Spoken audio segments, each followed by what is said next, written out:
present I'm Sorry I Haven't a Clue, the antidote to panel games.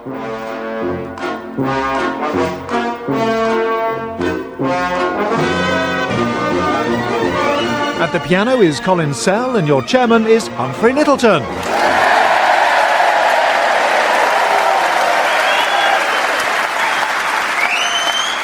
Hello and welcome to I'm Sorry I Haven't a Clue. You join us this week in Wolverhampton, the Midlands town associated with many great names from the past. In the Middle Ages, it's recorded that William Shaw, the town dog whipper, was paid 6 shillings a year to expel dogs from St John's Church by gripping them with wooden tongs and whipping them ferociously.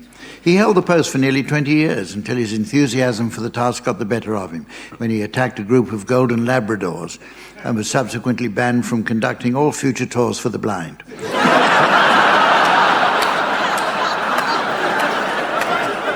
Jeremiah Chubb, one of the world's most famous locksmiths, came here to set up business as a key cutter and shoe repairer in 1817.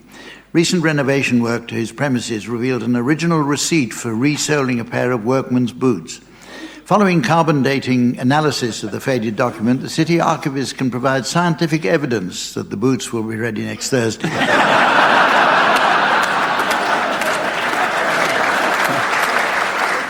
John Iron Mad Wilkinson built the first iron furnace here in 1767. So keen was he on iron that he built bridges, railways, houses and ships from it. The parish records reveal that at his funeral, Wilkinson was even laid to rest in a coffin made from 6-inch thick iron plate, and that it took nearly 8 weeks to cremate him.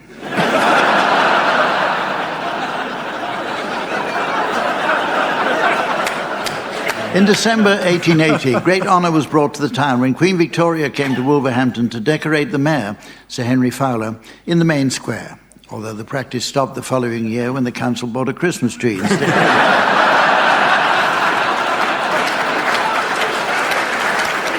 But there's more to Wolverhampton today than just these dimly remembered characters from the past.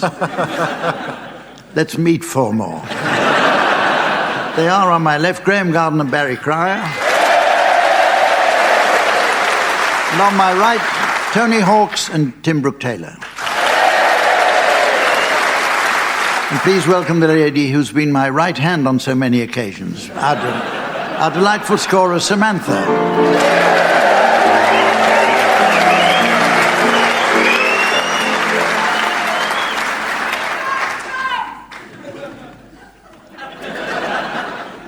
What gender is it?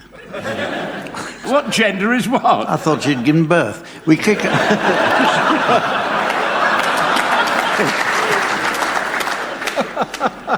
off this week with a game called Worst Things to Hear, and it's all about those little phrases you might inadvertently overhear and immediately wish you hadn't. One that instantly springs to mind is, and now an extended edition of You and Yours.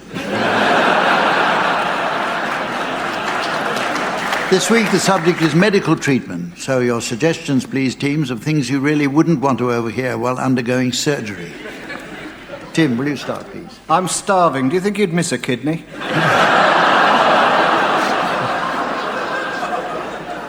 Is this one circumcision or castration? I can never remember the difference. Doctor, I believe you know Damien Hirst. That shouldn't come off, should it?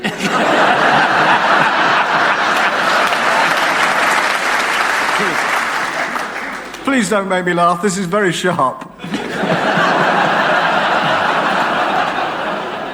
Did anyone bring the fava beans and Chianti?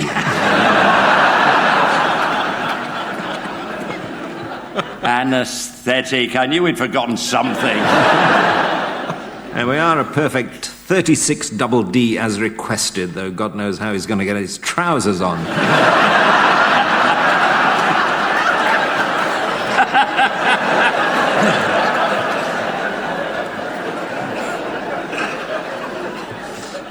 No, I definitely said prick his boil.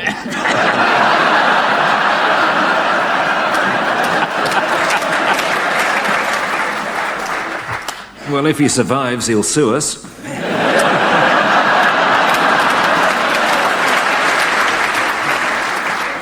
Well, it's time now for the teams to sing along with some favourite records in the round called Pick-Up Song. As is customary, Samantha spent some time down in the gramophone library earlier, fetching the hit singles she's chosen. She's become quite friendly with the two elderly archivists, Jack and Arthur. They've recently gone part-time, so Samantha's come to a working arrangement. She does the paperwork, Arthur gets her 45s out, and Jack's off all afternoon.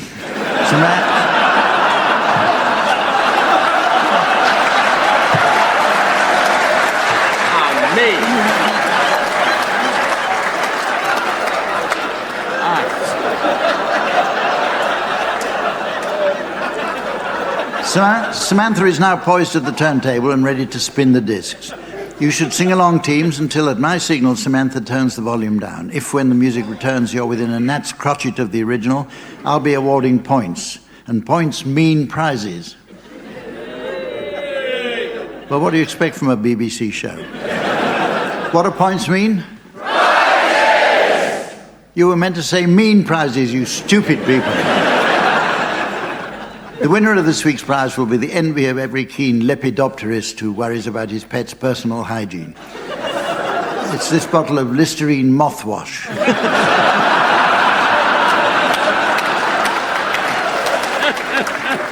Right, we'll start with you, Graham. Would you please accompany Big D. Irwin singing Swinging on a Star?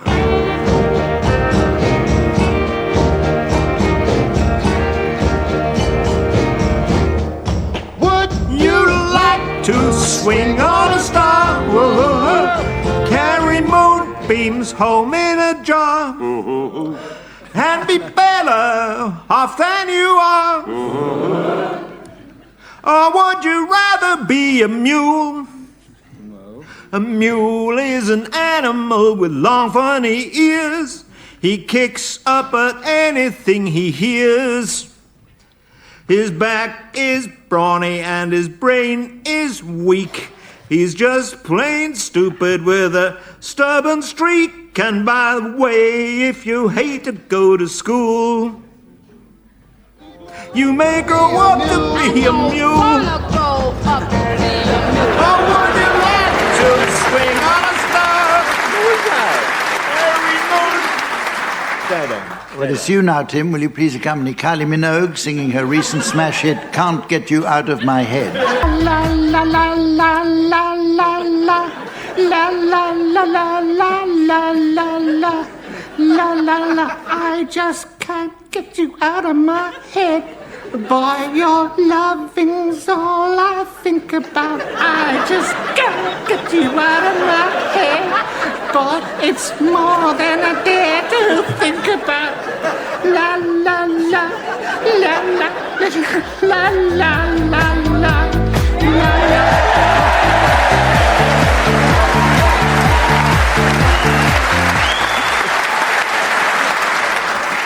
Barry, now, will you please accompany Etta James singing I Just Want to Make Love to You? And I just wanna make love to you.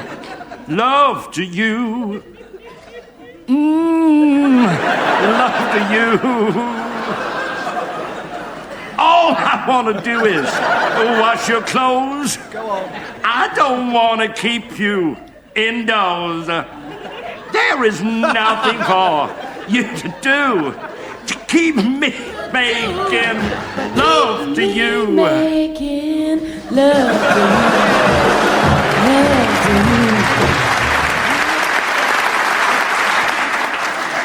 Finally, Tony, will you please accompany Queen singing We Will Rock You?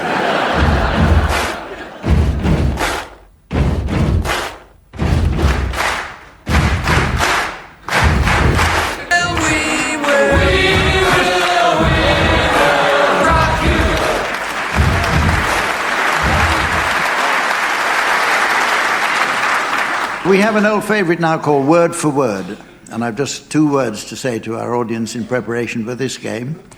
Sleep tight. The game is played by two members of each team exchanging a random series of words which must have no discernible connection in any possible context. So if the word conservative and government were followed by this and century, then that would be perfectly acceptable. If the opposing team think that they've spotted a connection, they should challenge to take over play. Tim and Tony, will you start exchanging words now, please? And Barry and Graham, you should buzz in if you detect a connection. Off you go, Tim and Tony. Goat. Culmination. Laptop. Filibuster. Rocket. Michaelmas. Dromedary. Challenge from Barry. We all know that lovely story of the Michaelmas dromedary, surely. We told our children. I think you'll find they were camels. I'm sure they were children.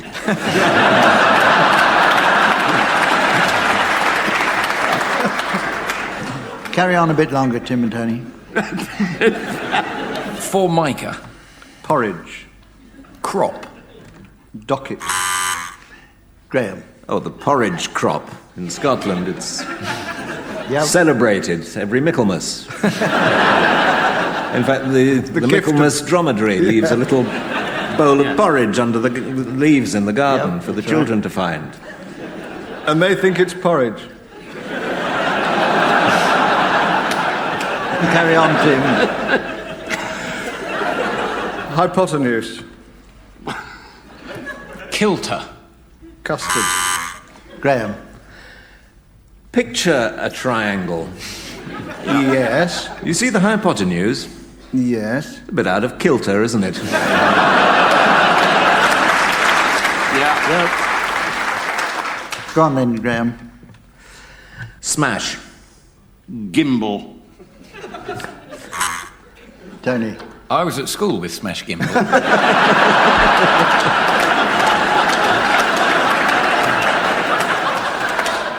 You promised him you'd never rake that up. Okay, Tony. Crowbar. Donkey. Fellowship. Marmoset. Hat. Course. Graham. Humph is wearing a rather fetching marmoset hat himself at the moment. That's true. That's true. It's lovely. And it fits him quite well, even though it was made for a marmoset.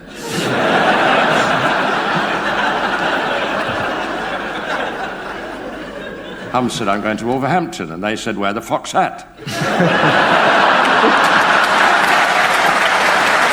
Okay. It's time to play the game called Mornington Crescent.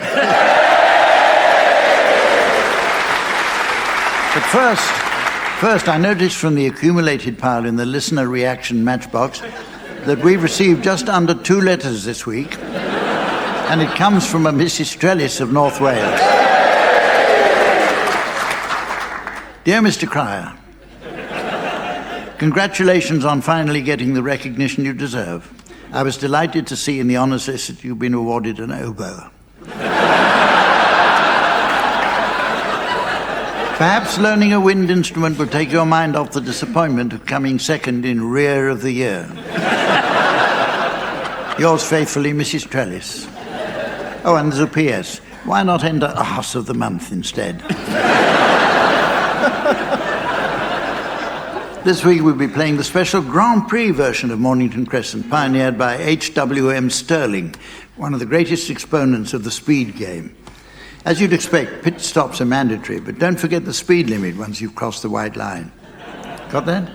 Okay, Tim, will you start, please? The Strand. Tottenham Court Road. Can I just say it's not very fair that I have to go third, given that I finished first on the grid yesterday. Oh, God. But whatever. We still can't overtake, can we? No. Farringdon Road. Acton Central. Gunnersbury Good. Park. Goode Street. Waterloo Bridge. Waterloo Bridge. Well, Very good. It's nice to have a knowledgeable audience. Waterloo Bridge. You're on wet tyres, are you? Slicks. Slicks? Oh, well, Slicks. Arsenal. Oh, good. Yeah. Regent Street. There you are. No, I've got to have a pit stop now. Compulsory. Pit stop, pit stop. In that case, Lancaster Gate. Oh, God. Tell you, I'm playing a blinder, I have to say. No, you're playing it blind. Sorry. Belsize Park. Garrick Street. Oh. Lancaster Gate? Ealing.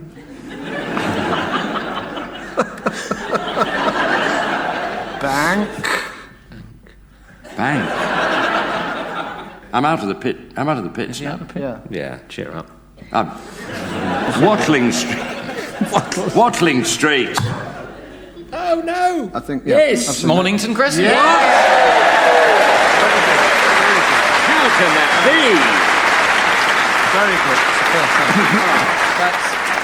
I'd just like to say that's the first time I've won that game. And Deserved, though. I deserved it. Two very good moves. Overall, I thought it was one of the best rounds we've had.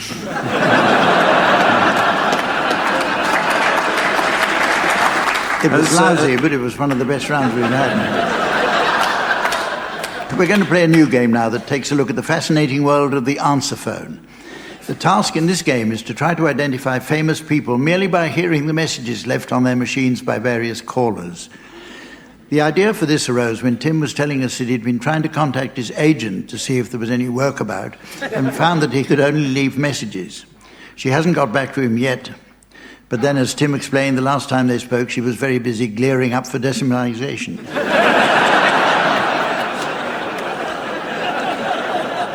Barry and Graham, will you go first, providing the voicemail messages of a famous person? The identity of your mystery answer phone owner will now be displayed on the laser display for Tim and Tony to guess. And for the listener at home, here's the mystery voice. Henry VIII. Henry VIII. OK, start leaving your messages now, Barry and Graham. Hello, Harry. It's Anne here. Your dinner is in the oven. They told me you fancy a chop, all right? Right, that was... Oh, I hate this. Harry, is it a pop here? Is it something I said?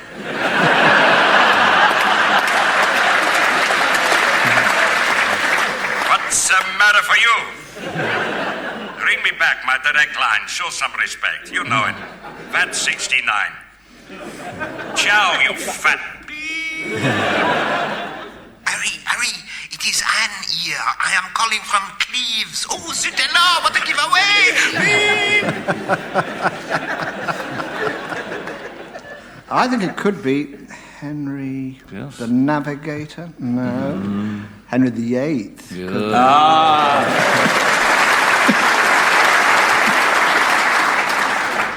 Right, your turn, Tim and Tony. The identity of your mystery answer phone owner will now be displayed on the laser display board. And here again is the mystery voice for listeners at home. Satan. Satan. OK, Tim and Tony, start leaving your messages now, please. Hello, it's your neighbour here. You were making a lot of noise last night, weren't you? Next time you have a do, let me know, won't you? Beep. Hello, it's Jones the lawyer here. I'm your new advocate. I've just rung up for an argument. Oh, yes, I have. Beep. Hello, it's your neighbour here. Not the other one, this one on the other side. But coincidentally sounding very much the same. I think you might have left your heating on. Hello, it's Salman here. I've got some new verses for you if you're interested.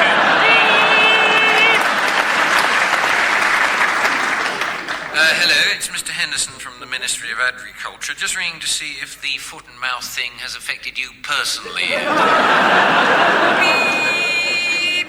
Oh, I think I've dialed the wrong number. I was after fire, police and ambulance. I think I might have the phone upside down.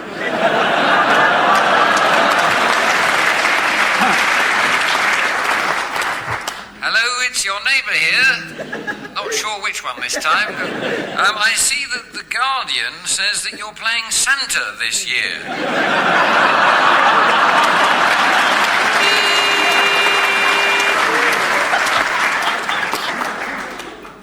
OK, Barry and Graham, start guessing. Yes, well, we've got the clues there. 999 upside down. 666. Anagram of Santa, Mr. Santa, yeah. Yeah, Salmon versus Heating On. Salmon. Yeah. Yeah. Pretty good. Very good. Ainsley Harriott. Surprisingly close. You should have seen what The Guardian called his big cookout.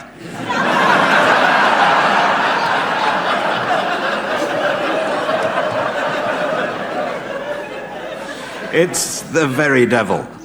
Himself.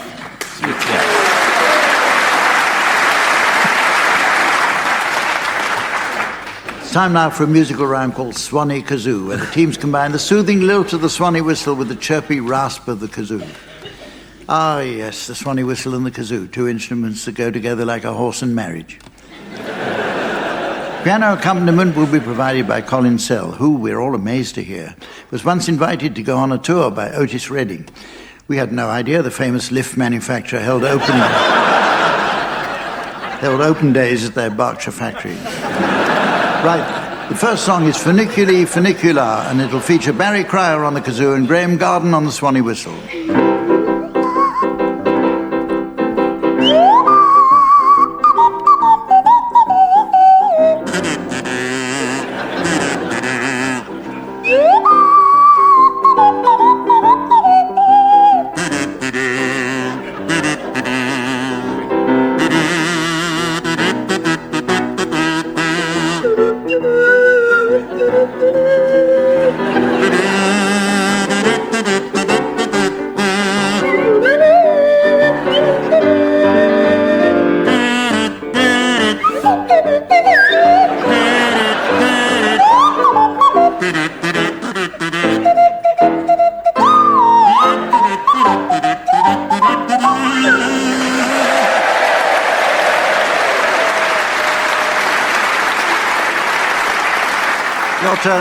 Your turn, Tim and Tony. I'd like you to provide a rendition of Petula Clark's lovely Downtown, featuring Tony Hawks on the kazoo and Tim Brooke-Taylor on the Swanee whistle.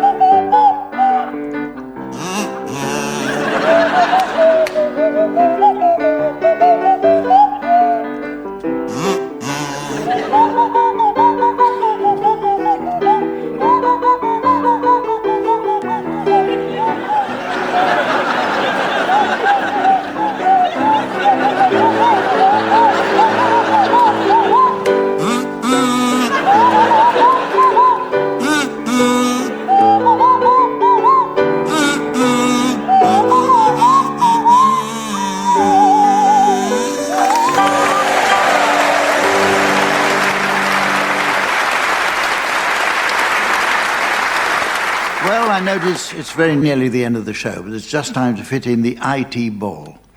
Our resident IT expert, Samantha, tells me she has to nip out to meet a young man who's having problems configuring his new PC. She says he's just called to say his zip is down, his floppy keeps popping out, and he feels he needs more bytes on it.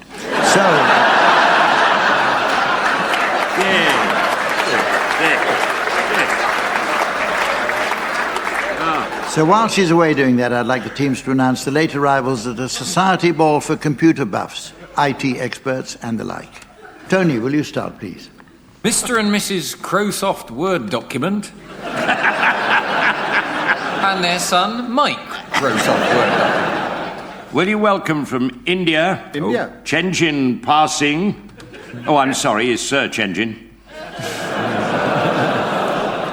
All the way from Ireland, the Obites and their daughter Meg Obites. Welcome, please, Mr. and Mrs. Maxis Memory, and their son, Randy Maxis Memory.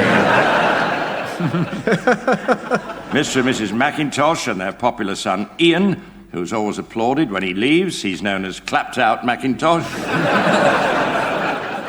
A real Wolverhampton welcome for Terry. That's Mr. and Mrs. Processor's son, and if you're looking for power, you'll certainly find it in Intel Processor.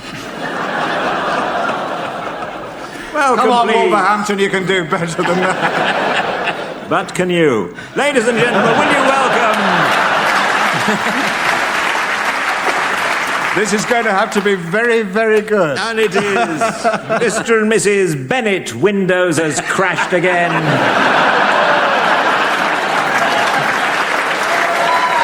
And their son, Gordon Bennett Windows has crashed again. Oh, boot up, golly. So good they named him twice. Shunning the gates and coming in using windows. Please welcome, all the way from the world of athletics, Sebastian Coe and the Nigerian runner, Nwambe UK, with their two sisters, both called .co.uk.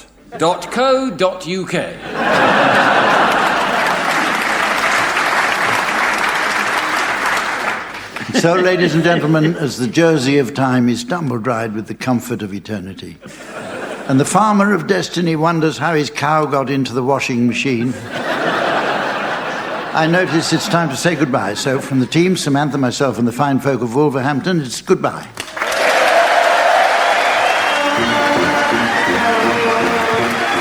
Barry Cryer, Graham Garden, Tim Brooke Taylor and Tony Hawkes have been given silly things to do by Humphrey Littleton, with Colin Sell setting some of them to music. The programme consultant was Ian Pattinson and the producer was John Naismith.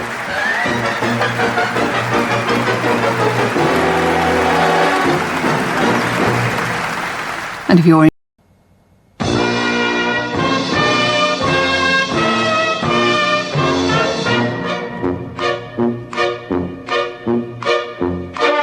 We present I'm Sorry I Haven't a Clue, the antidote to panel games.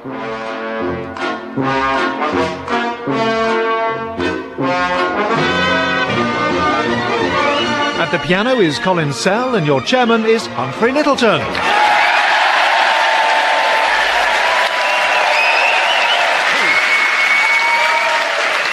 Hello and welcome to I'm Sorry I Haven't a Clue. You join us for a second week in the historic town of Dartford. Dartford was but a small village until the Middle Ages, when the town enjoyed rapid growth thanks to the many pilgrims passing through on their way to Canterbury. They would assemble in London under the Charing Cross and pray for a safe day's journey. The tradition of praying at Charing Cross to get to Dartford on the same day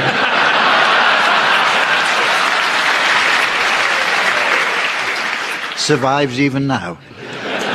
In 1660, Dartford was struck by the plague.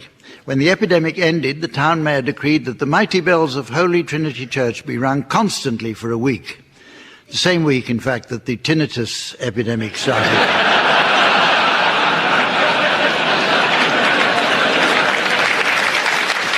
During the industrial age, Dartford took to making fine wax candles and became the largest producer in Europe. However, with the coming of town gas, demand collapsed and traders found they had wax coming out of their ears. Fine metalworking soon took over as a principal industry, and until very recently parts were supplied to the luxury car market. At a specialist factory, it took one man nearly a year to hand-finish a single radiator grille. So they sacked him. Let's meet the teams. They are on my left, Graham Garden and Barry Cryer. And on my right, Tony Hawkes and Tim Brooke Taylor. And positioning her comfortable seat on my left hand, please welcome our ever-fragrant scorer, the Santa.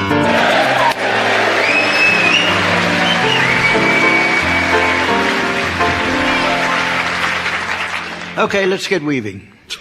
On second thoughts, put those looms away while we get on with a round of new definitions. English is a language of immense subtlety and complexity. For example, many don't fully appreciate the difference in correct usage between approval and approbation. Well, approval means favourable opinion or commendation, whereas approbation is what the magistrates gave Barry last week. But our mother tongue is constantly changing, and I'd like the teams to share any words they may have spotted recently that have acquired new meanings. Tony, would you care to start, please? Crescendo. Termination of childcare.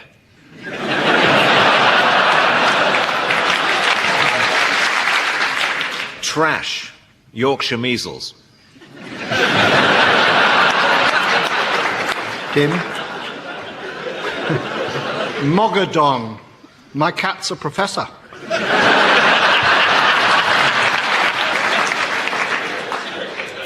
Boutique to heckle wood.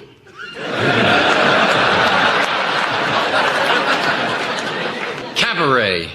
A wide range of available taxis.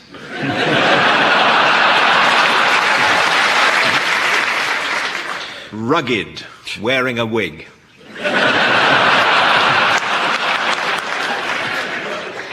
Foreskin to compel relatives.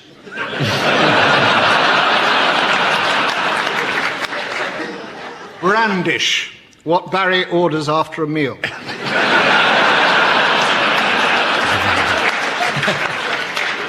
To clarify, to domesticate the Grundies.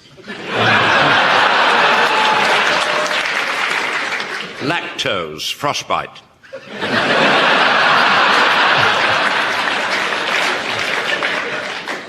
Coquette. Small penis.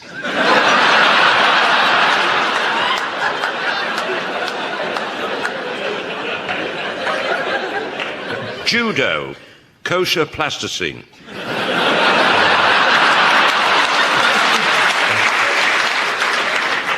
The teams are going to give full vent to their acting skills now in a game called Sound Charades. This has been cunningly adapted from the erstwhile TV favourite Give Us a Clue, in which the teams mime the titles of popular songbooks or films within a strict time limit. The undoubted master of the genre was Lionel Blair, but even he occasionally struggled to convey a title in mime. No one will forget how he was caught out after performing an unusual act with an officer and a gentleman for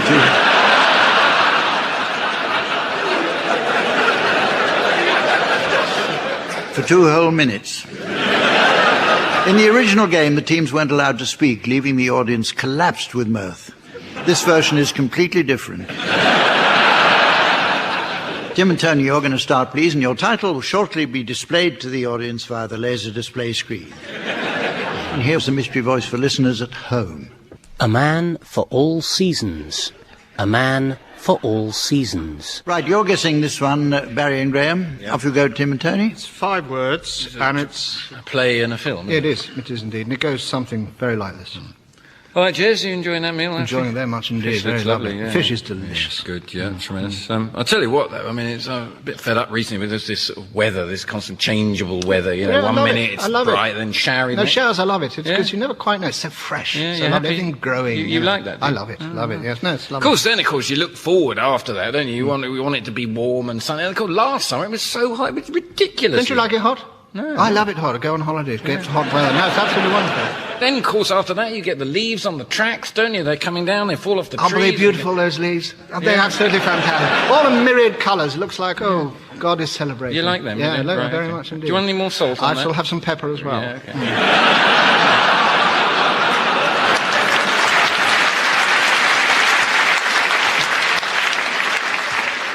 Can't wait to make a snowman either. No. You were eating something. What were you eating? Some fish. Yes. Well, spit it out. We ate that. We had that bit at the beginning to sort of throw you off the trail. Bless you. But we Oh, I really... see. There was nothing to do with the fish at all. Nothing to do with the the fish. Ignore the I fish. better give you a clue. The first word is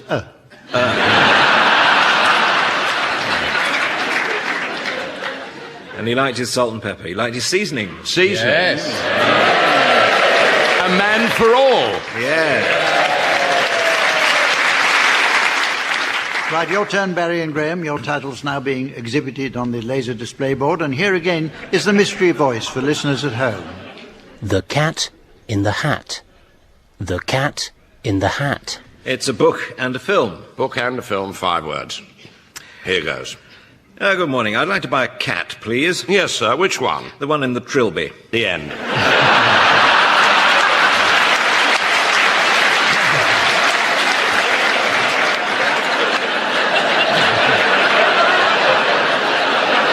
Don't patronise us.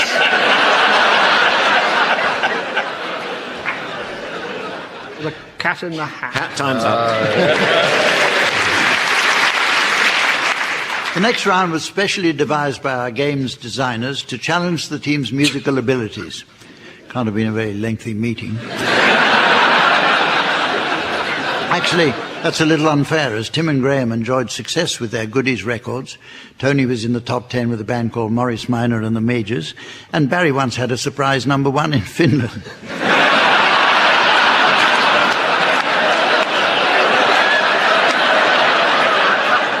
Then the cold weather often does that to him. The game is called Note for Note. In it, the members of one team should start by exchanging a series of unconnected musical notes, which Colin will play for us on the piano. The opposing team should challenge if they spot a recognisable tune. If I uphold the challenge, then the challengers take over. So off you go, please, Graham and Barry. C. B flat. I'll see you in my dreams. Or can't we go on the first one? Adjudication. Would you like to start again with that? I think we're quite... I don't know about that. Let's have some notes from you, Tim and Tony. Okay, F. Sorry. Oh. Open the lid. Open the lid. Yes, it's worrying when that's beyond you. I'll change it now, just to throw you. A. D. E. Never ride your bicycle on a greasy road. Cause you'll get a terrible wobble on, and you might hit your head if you fall off the bike. Added to which, catch your wheel in the tram lines, it's an old song, and you'll finish up at the depot. So I recommend clips. Remember that? No. Okay, some notes from you, Barry and Graham, please. Oh, A. You're adorable.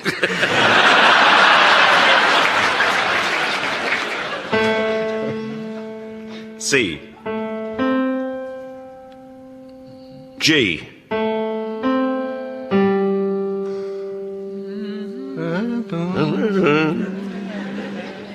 Who is it? Don't help them, audience. We should be standing up. It's the Peruvian national anthem. I don't think you were meant to tell us. Give us some more, because it'll make it easier. F. He put another G in there, didn't he? Yeah. No, I was given G twice. Probably had one E too many before he came in. What have we got now? Can you... I love the Orchard Theatre. It is the best around. I love to play the theatre, and I'll be back, I'll be bound. And we love the orchard, there's apples everywhere. We return to Kent because we love the people around.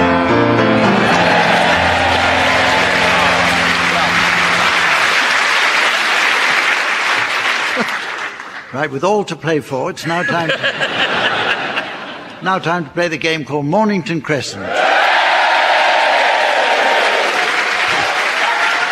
First, I noticed from the listener reaction log that the squirrels have been at it again. And that we've received this letter from a Mrs. Trellis of North Wales.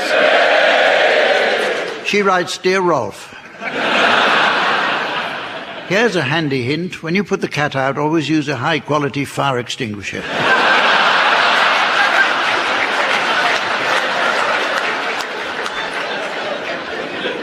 Stupid old bat.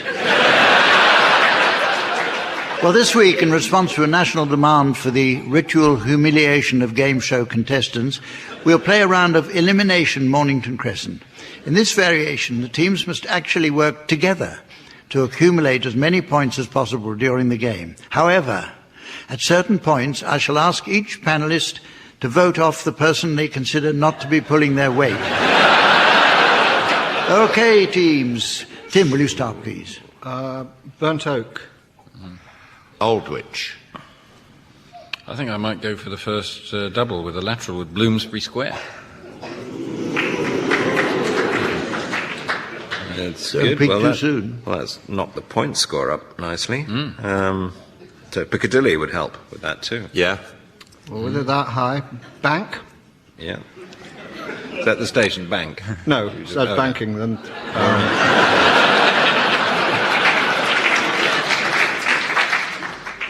Camden Town. I'm really taking a fly here. Dalston Junction. Right, teams, I'm going to stop you now, and I'd like you to vote for who you think is holding you back. Tim. Barry. Graham. Tony. Tony. I have to say, and I know this is going to be unpopular, but Barry has got to go, I'm afraid. It's the kindest thing. Well, Tony. Not revenge. I was going to vote for Tony off anyway. Tim. Why Tony?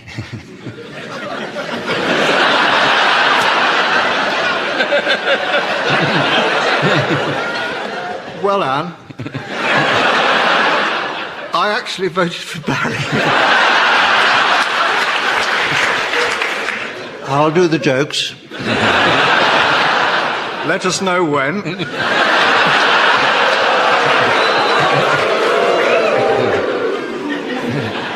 Tony, I'm sorry, it's you. There were 2 Barry votes. A 2-all draw, yes. but I have to We're go. being to admit it. Listen, it's bad enough having you to announce these games. Don't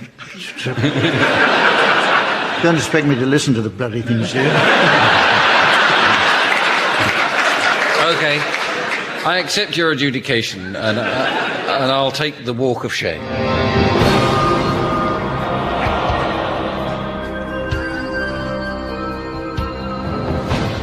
Well, I'm very disappointed to go. I thought I was going well, particularly with Bloomsbury Square, which got us double points. I was let down by Anne, really, who decided I should go even though it was a 2-all draw. Carry on without Tony now. Graham. Right. To be sensible, Oxford Street. Lower Regent Street. Fenchurch Street. No. Charing Cross. That wasn't exactly on the tip of your tongue, was it? Well, there's nothing in the rules about it being on the tip of your tongue, is there? Have you had a facelift, Anne?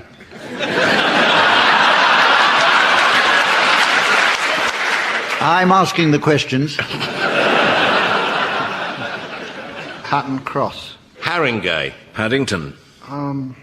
Terry Vale. But I'll stop you there. That counts double.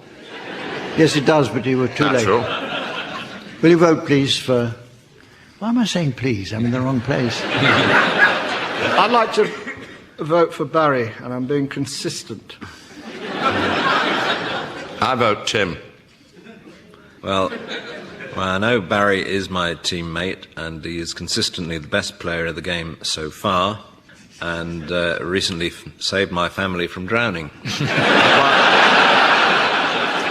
Putting all that to one side, Barry. Graham, why Barry? Just a whim, really. Tim, why Barry? Cheap laugh, basically. Barry, why not Barry? What?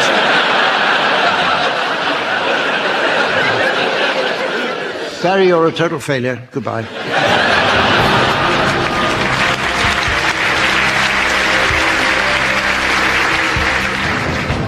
Not too disappointed. I would say it's the taking part, not the winning. Or to put it another way, it's the winning, not the taking part. And I'm quite pissed off, but I think Anne is... I have to say, Anne's looking 20 years younger. Okay, start again, Tim. Archway. Monument. Hatton Cross. In that case, It was- Dulwich. Modern rules done. In a few moments, Dulwich. The Simpsons.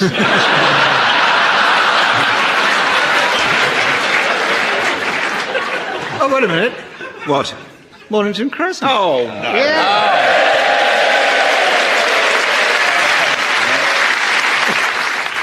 Our next game takes a look at the fascinating world of the greetings card. There are greetings cards available for many diverse occasions, such as Mother's Day, when sending your mother a cute picture of 3 kittens in a Wellington boot on a bit of folded cardboard is deemed sufficient thanks for her going through the excruciating pain of childbirth. In this round, the teams will attempt to guess the endings to some lines taken from genuine greetings cards. And OK, we'll start with you, Barry. Can you finish the message in this exam results greeting card?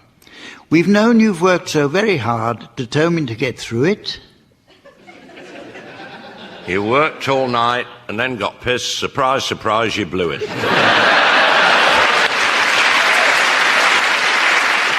The genuine answer to that is, and now you've made us very proud. We knew that you could do it. Tim, try to finish off this well done in your job interview card, please.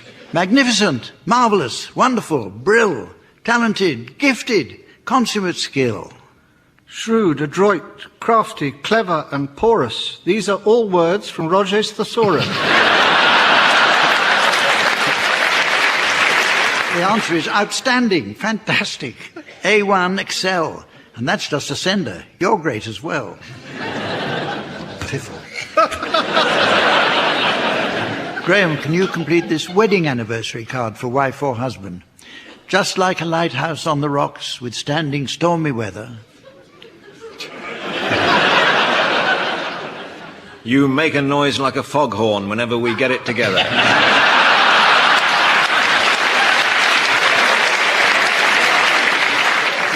It's really, your love has shone throughout the years, stronger now than ever.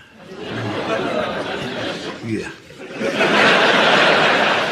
Tony, can you complete this happy 16th birthday card? 16 years have come and gone, and now your birthday's here. And now you can do legally what you've been doing all bloody year.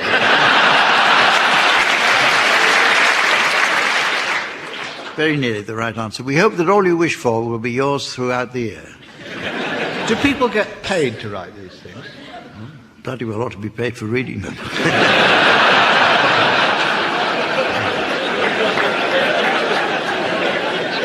Barry, I have a message and a sympathy card for you to finish off, please. Sometimes words are inadequate, our feelings to express. But just look at it this way. At meal times, it's one less.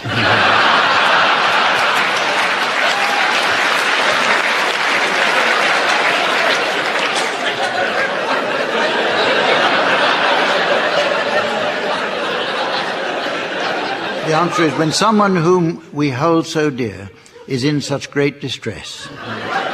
Here are some for anyone to have a go at. This one is a St. Patrick's Day card. We're searching for that clover, the one that brings you luck.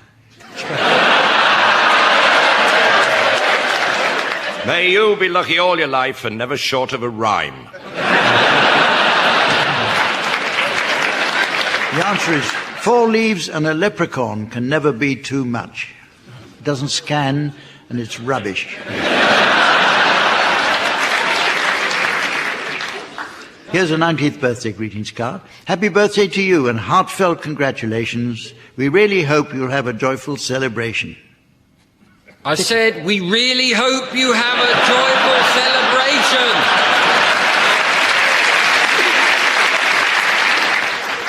Now, the actual answer is, so many things have led to this historic day, and now we celebrate your 90th birthday. Thud. And finally, this one's a 21st birthday card. Can't find the words to tell you, don't quite know what to say. 'Twas I who gave your mother one 21 years ago.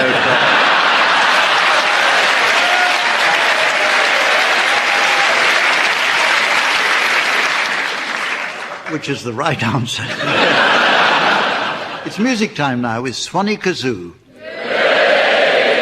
where the teams duet to meld the ethereal lilt of the Swanee whistle with the chirpy croak of the kazoo. Tim and Tony, you can start this. I'd like you to provide us with a rendition of If I Were a Rich Man, to feature Tony Hawks on the kazoo and Tim Brooke-Taylor on the Swanee whistle.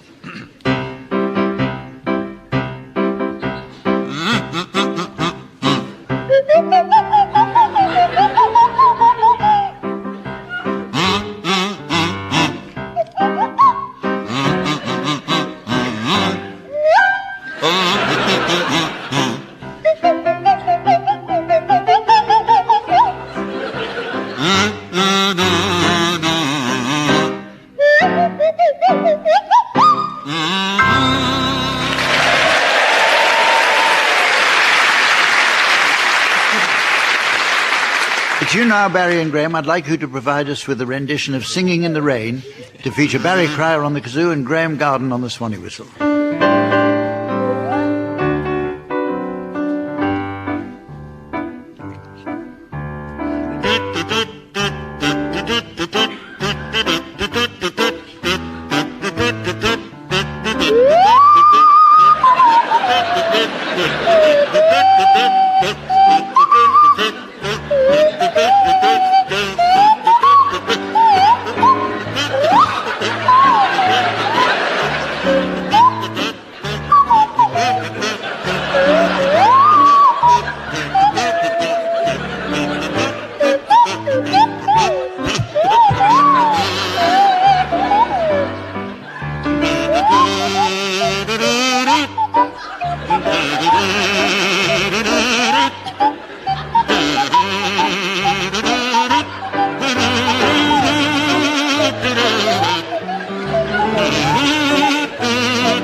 Well, I notice it's very nearly the end of the show, but it's just time to squeeze in a... Shut up. But it's just time to squeeze in a round of Car Mechanics Book Club. Samantha is off just now to her vehicle maintenance evening class, where she says she's keen to strip down a little Austin for a full service.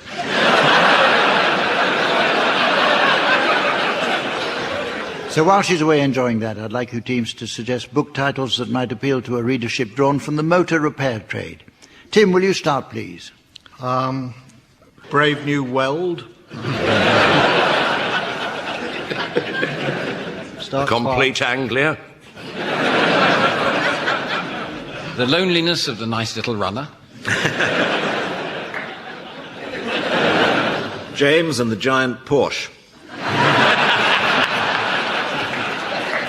Winnie the Pooh. You want to get that exhaust looked at? The Silencer of the Lamborghinis.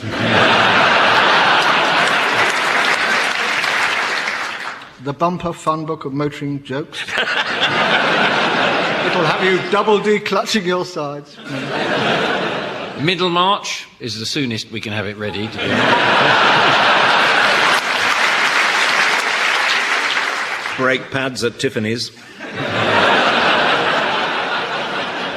On Her Majesty's 5,000-mile service. And so...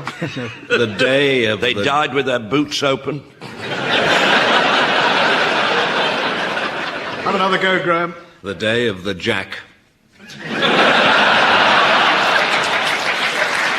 So, ladies and gentlemen, as this edition of the show draws to a close, I'm required to assure our listeners that no animals were harmed in the making of this programme.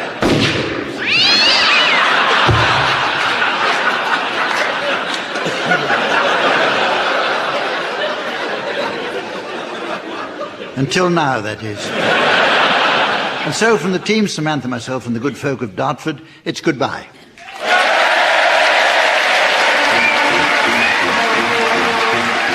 Barry Cryer, Graham Garden, Tim Brooke-Taylor and Tony Hawkes have been given silly things to do by Humphrey Littleton, with Colin Sell setting some of them to music. The programme consultant was Ian Pattinson and the producer was John Naismith.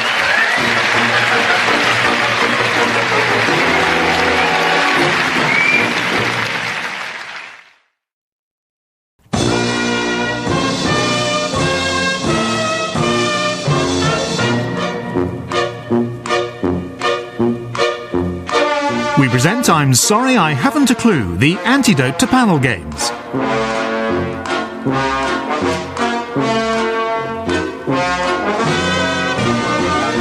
At the piano is Colin Sell, and your chairman is Jack D. Hello and welcome to I'm Sorry I Haven't a Clue. You join us this week on our visit to Canterbury in the fine county of Kent. Yes. Canterbury is widely known as Britain's most authentic cathedral city because it smells like cheese.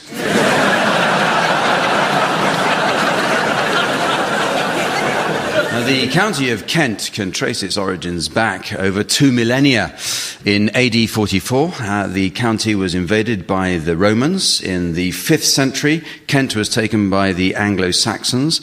Then the Jutes under Hengist and Horsa, who were replaced by the Vikings. And then, following the invasion of 1066, Kent became the first county ruled by the Normans. Kent's proud motto is Invicta, which is Latin for undefeated.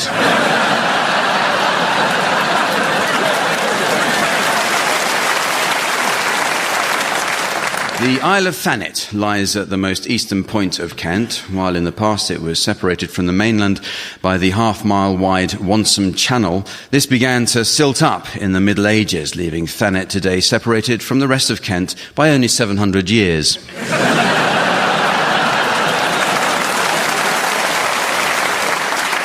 Kent's second cathedral city, Rochester, was in the news recently when UKIP took the parliamentary seat there. Mark Reckless was elected after the UKIP supporters of Rochester went to the polls and asked them to leave.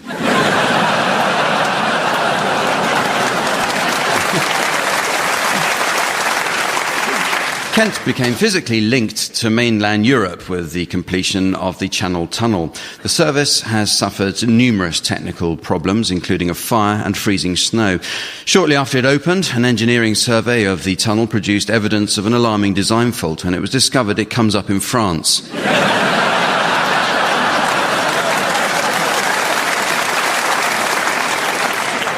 According to the Criminal Records Office, the oldest British person ever to be jailed is an 89-year-old Herne Bay man. After being caught shoplifting for the 9th time, he was sentenced to 18 months, but on appeal, this was reduced to life.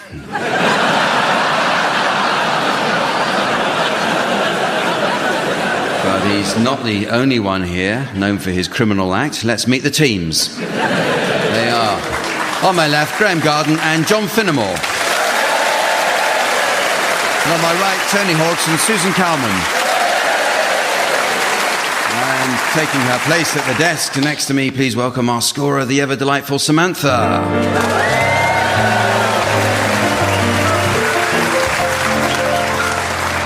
Well, we begin this week with a look at dogs. Incidentally, I noticed that Dulux are going to replace the dog in their ads with a golden retriever. Well, a sunrise halcyon yellow retriever. We should be aware that certain types of dogs suffer if they're inbred, by which we mean a Korean sandwich.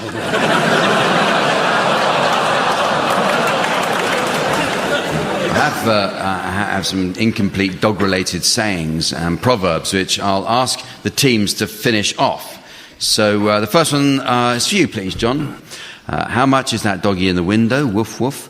The one with the waggly tail. How much is that doggy in the window? Woof, woof. I do hope... This isn't a butcher's. Susan, women and cats will do as they please, and men and dogs should... do as they're told. It's actually relax and get used to the idea. This is Robert Heinlein. For you, Tony, this is it's a proverb. Better be the head of a dog than... an inner-city comprehensive.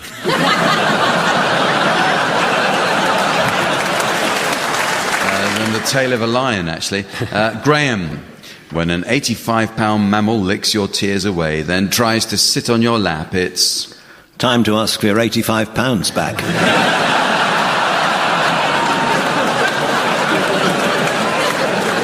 It's hard to feel sad, Kristen Higgins. Another one for you, John. Robert Walpole, let sleeping dogs... With my new sleeping dog rental service.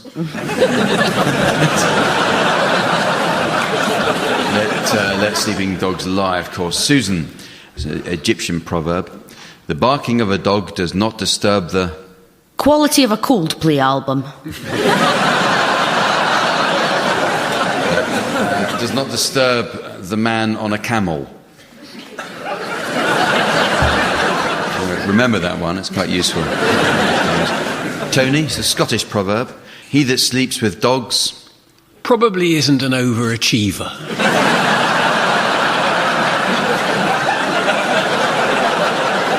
It actually says man rise with fleas. And finally, Graham.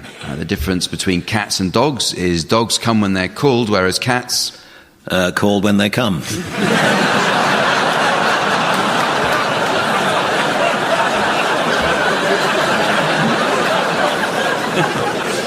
It's actually... take a message and get back to you. It's an anonymous expression. So here's some for any of you to have a go at. Here's a quotation from the Bible. It's from Psalms. As a dog returneth to his vomit, so a fool returneth to... Orpington.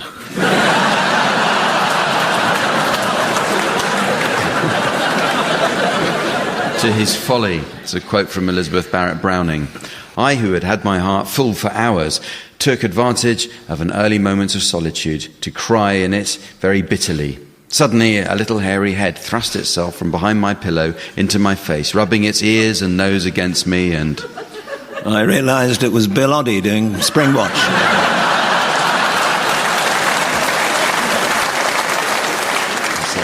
Drying the tears as they came.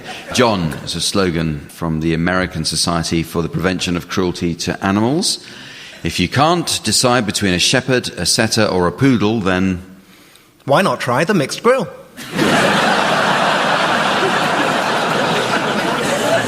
It says, get them all, adopt a mutt. And finally, dogs are like penises. I don't see the point in them.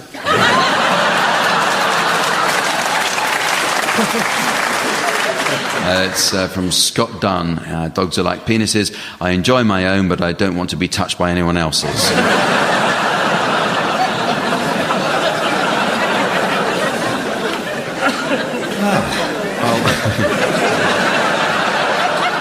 Well, the teams are going to sing for us now in the round called One Song to the Tune of Another.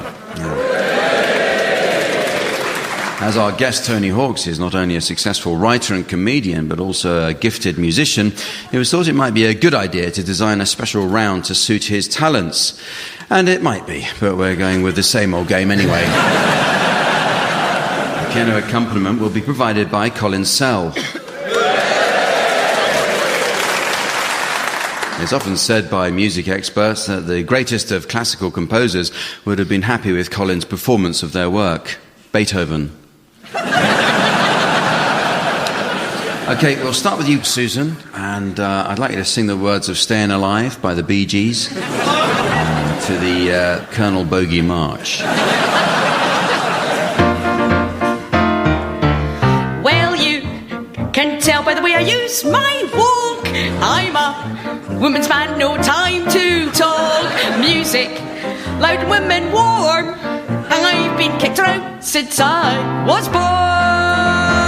And now it's all right, it's okay, and you may look the other way. We can try to understand the New York Times effect on man. Whether you're a brother or whether you're a mother, you're staying alive to the city, tea breaking and everyone shaking, and we're staying alive, aha, ha ha ha, staying alive, staying alive, ha ha ha ha, staying alive, staying alive.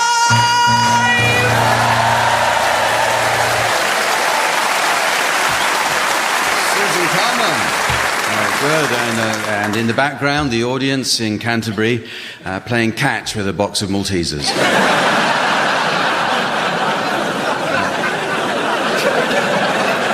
It's your turn now, John. I'd like you to sing the words of Sexual Healing by Marvin Gaye to the tune of Morning Has Broken.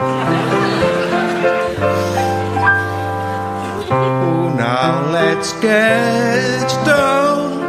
Tonight, baby, I'm hot, just like an oven. I need some loving. And baby, I can't hold it much longer. It's getting stronger and stronger. And when I get that sexual feeling, oh baby, makes me feel so fine. Makes me feel so fine. Helps to relieve my mind. Sexual healing, it's good for me.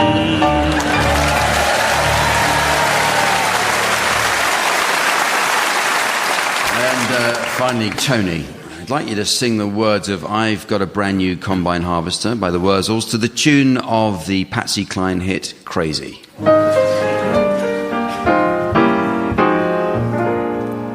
I drove me tractor through your haystack last night.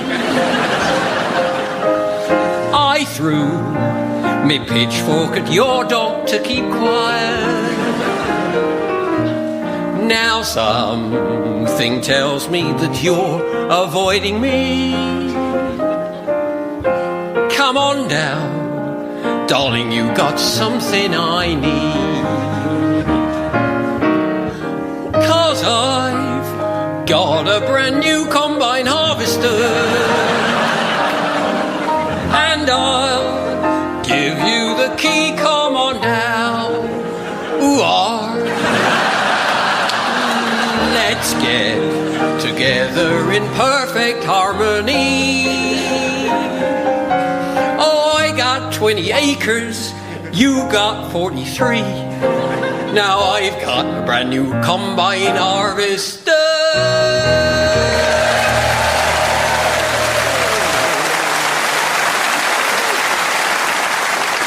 Well, the next round is a complete departure in that the object of the game is not to get a laugh, whereas in all the other games, it's an unintended consequence. Failing to get a laugh will be almost impossible for Susan Calman, as she's a comedian from Glasgow.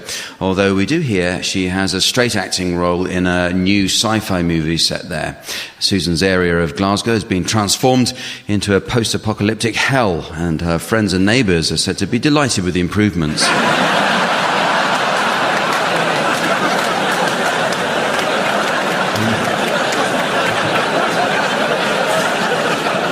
In straight-face, team members take it in turns to utter one word at a time, the object being not to get a laugh, and the slightest titter from the audience will result in instant disqualification. So you can start. Tony, your words should be related to Christmas. Tinsel. Eggnog. No, that didn't get a laugh. The usher at the back of the room slipped over and fell on his torch. Some people at the back were laughing at that, so don't worry. Carry on, please, Susan. Yeah. Depression. They're laughing because he's trying to get his torch working again. Graham. Holly. Sorry? Holly. Holly. Well, nothing there. Relatives. It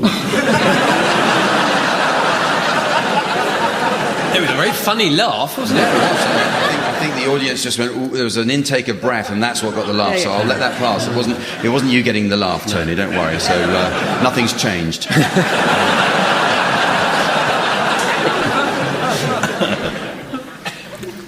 Sherry. Scabies. Not to worry, it was actually the ice cream lady who fell off the... She's fallen off the balcony. It wasn't so much a laugh as a ripple.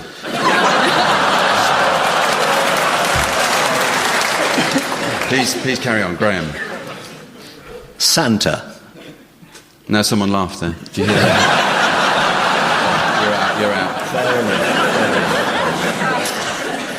Tony. Mince pies. That's 2 words, isn't it? Schoolboy error. Yes, you're disqualified, I'm afraid, because you made a mistake and he got a laugh. Yeah. No, don't feel sorry for him. He'll get over it. Susan. Sponge. Advocate. What? Apricot. Very Christmassy drink. You've got to laugh. No, so you're out. So Susan's won that round, you see. That's how it works. Well, the next round takes a look at medical conditions, and as a qualified doctor, Graham Garden should do well here, because he suffers from colour blindness. Graham was inspired to study the condition and began raising millions to set up a research facility. Graham tells us his funding finally got the green light, so had to stop.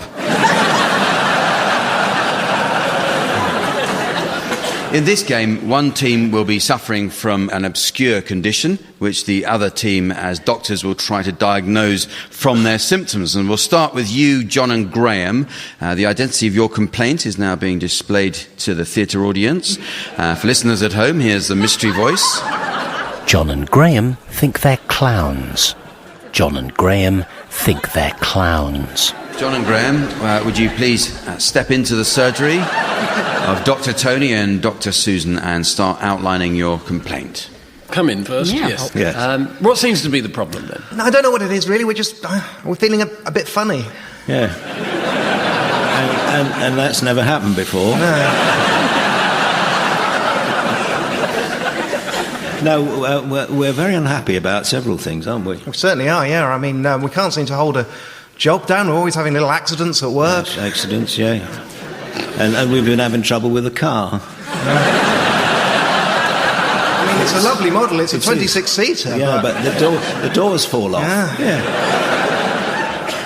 I've been feeling very, very pale in most of my face, except for quite a concentrated rush of blood to one particular part. And then also my nose. Show the doctor what happens when you squeeze it. And also my nose. It's hair-raising, that, isn't it? Yeah. Well, I think what they're really suffering from here is delusions of being clowns. Yes. So, it's your turn to be the patients, okay. Tony and Susan, and identity of your mystery medical condition will now be displayed to the audience via the laser display board. While here again, the mystery voice for listeners at home. Tony and Susan think they're Christmas trees. Tony and Susan think they're Christmas trees. Off you go, Susan and Tony. Oh, blimey. Yes. Made it. Yeah, blimey. The ceiling's a bit low in here. Certainly is, I'm very sorry. I keep dropping things all the time. I'm sorry about that, everybody. Sorry. Come in.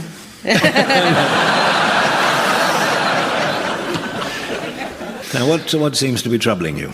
Well, I find that I'm very easily turned on. Yeah.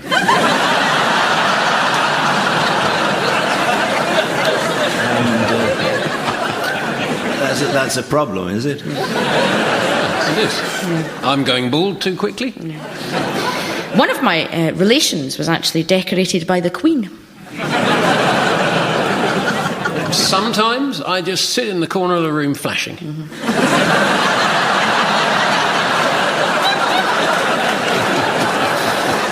I think the most concerning thing, and I don't want to worry you, Tony, but your balls are really shiny.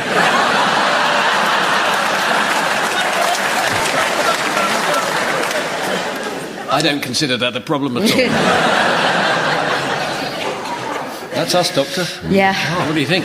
Well, I think it's fairly obvious what they are, don't you? I think they probably are. Christmas trees. Yeah.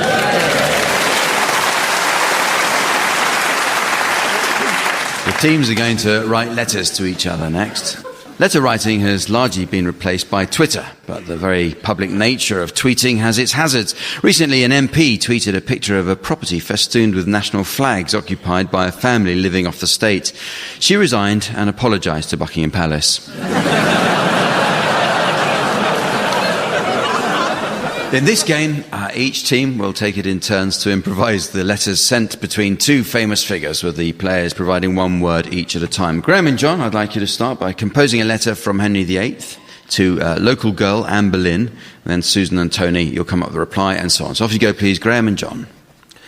Dear Annie, I will very soon be polishing and cleaning my axe. Because I'm about to chop off some firewood. So, Chop.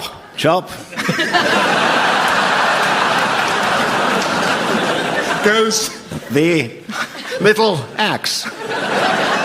if You know what I mean.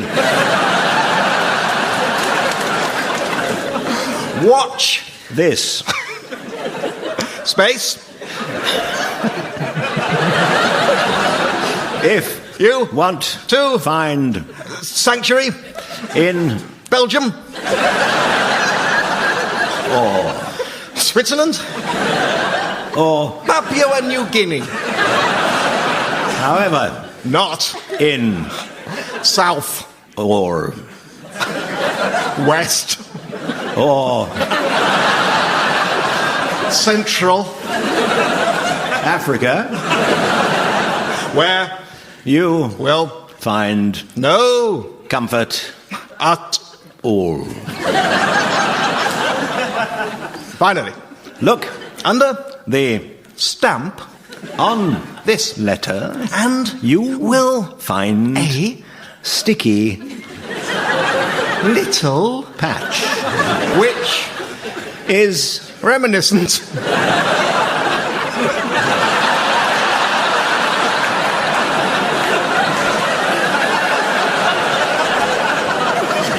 of all the affection which I showed you once, but never again. so. Toodle, Pip, yours, faithfully, Harry. 8. Kiss, kiss, kiss.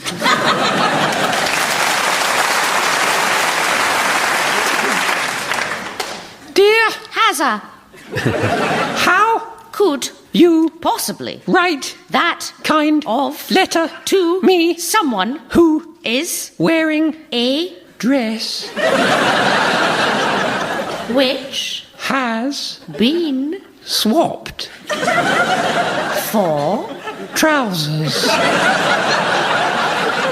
which aren't really here? if You wouldn't mind I would like to be in Belgium mainly because Belgium is so wonderfully dull. but It isn't very clean which upsets my sensibilities because I am very clean which is mainly because of Dettol.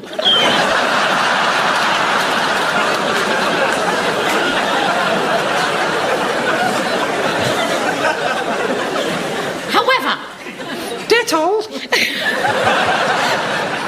is not very helpful when you are drunk which is something I am right now because I am standing in a pool of potatoes yes potatoes yes potatoes a large pool of potatoes. I am quite based because the potatoes have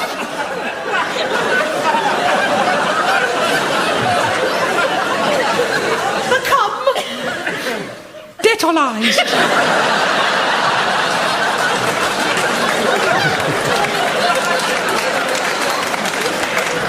love And kisses sweetie.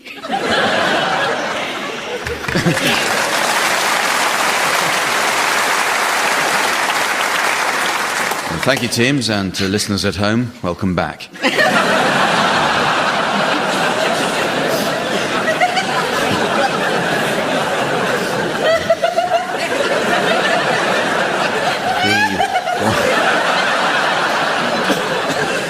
Well, it's very nearly the end of the show, but there is just time to fit in a round of the legal songbook. Samantha has to nip out now as she's completed her bar exams and has a client facing trial who needs her help. He says he has an alibi, and Samantha says she'll see him in his cell, and if he can make it stand up, she'll try to get him off. So while she's away doing that, I'll ask the teams for their suggestions of song titles that might please an audience drawn from the legal profession. So, Graham, you could start, please. Here Comes the Bribe. John? Stop! In the name of Section 60 of the Criminal Justice and Public Order Act 1994. Tony? QC in the Sky with Diamonds. Susan? It started with a writ. Last night, the DJ sued my wife. Summon Eileen. Call your mother. Call your mother. You can leave your wig on. My lad, glorious my lad.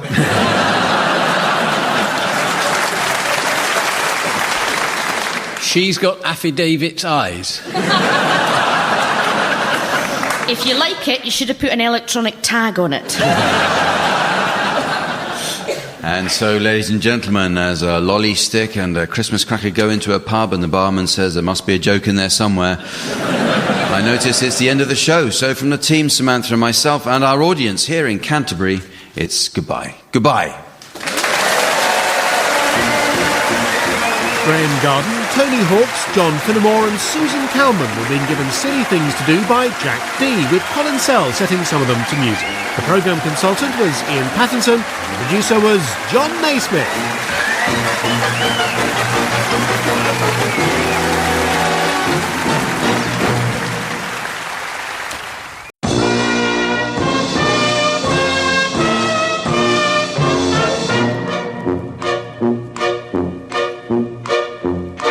We present I'm Sorry I Haven't a Clue, the antidote to panel games.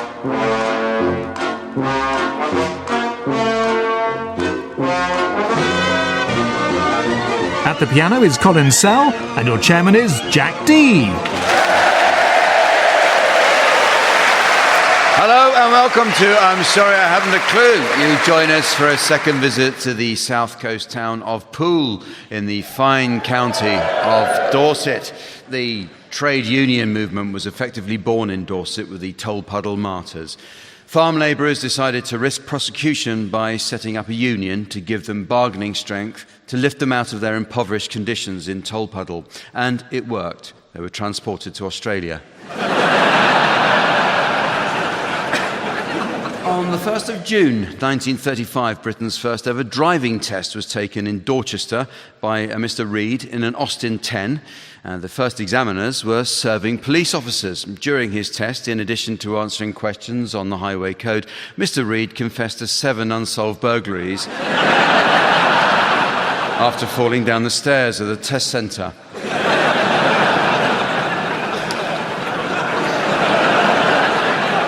The nearby Bovington Tank Museum comes as a great disappointment to the many tropical fish enthusiasts who visit.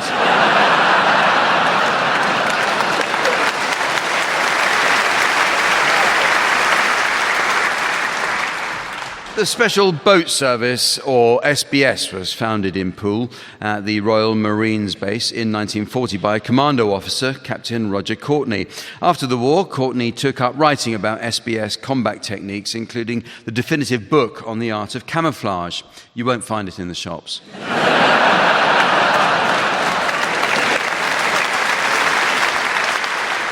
The 60s pop star Brian Poole of Brian Poole and the Tremeloes fame took his stage name from the town as he'd worked here as a labourer.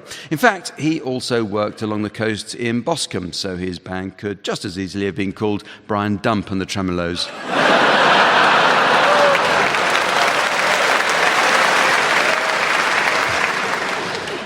Portland Harbour was a Royal Navy base from the 18th century until 1995.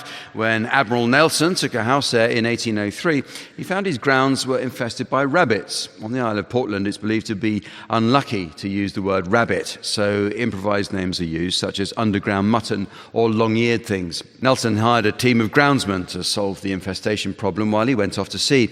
On his return, the team explained they'd completely eradicated the animals that go like Lady Hamilton.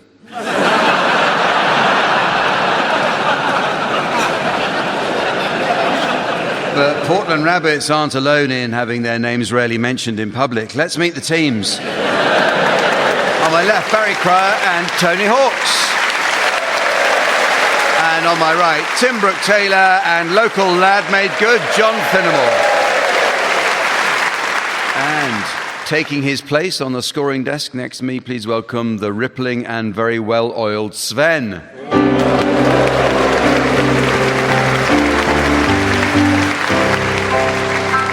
We start this week with some new additions to the Uxbridge English Dictionary.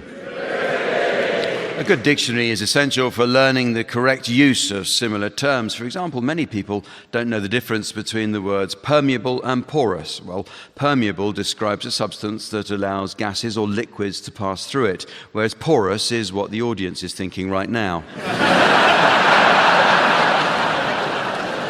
Okay.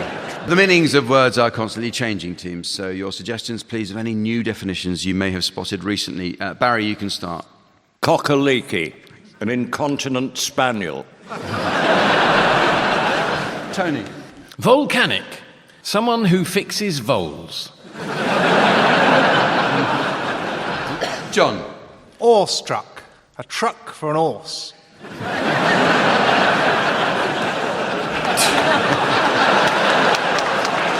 Tim. Bar stool, sheep droppings.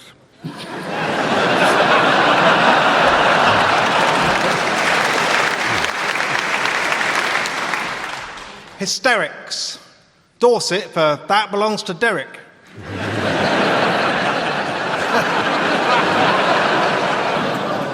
Preoccupied, Poland in the 1930s. Maida Vale, Nigel Farage's liver. Spectral. Dorset for that's a muscle in the upper chest. Misfit, attractive lady teacher. Surfer, Yorkshire settee. Retard, Yorkshire for very difficult.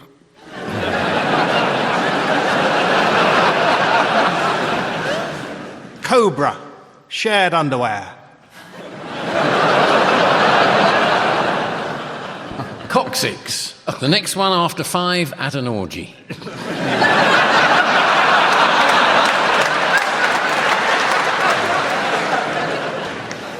Okay. Well, the teams are going to sing along to some well-known songs now in the round called Pick-Up Song. These days, rare vinyl commands a fortune at auction. The Holy Grail for collectors is the debut single by the 80s band beloved by refuse collectors, Echo and the Bin Men.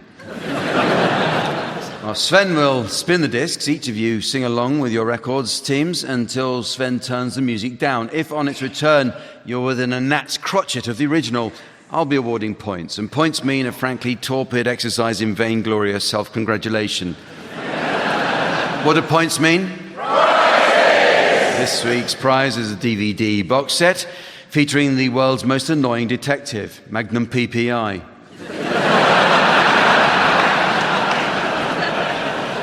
So Barry, you're to start, and I'd like you to accompany Neil. Who'd have believed you'd come along? Hands, touching hands, reaching out, touching me, touching you. Sweet Caroline, good times never seem so good. I've been inclined to believe they never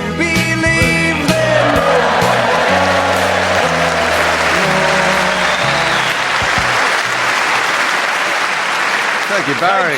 Thank you. Thank you. I think, yes, I think if the audience hadn't ruined that, you'd have come in on time.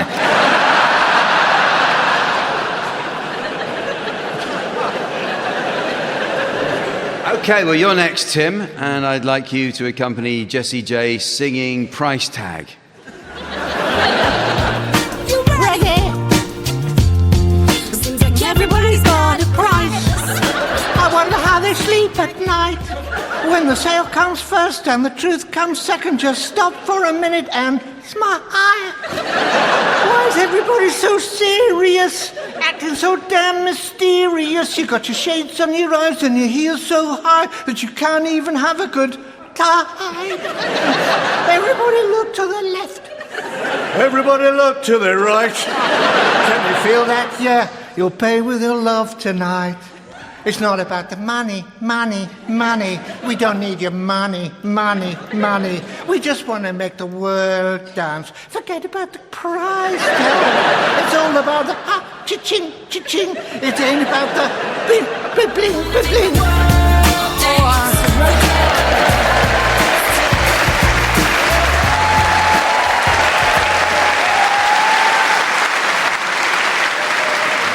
In actual fact, what you don't know is that Tim Brooke-Taylor has been made a soloist at his local community choir after everyone else walked out.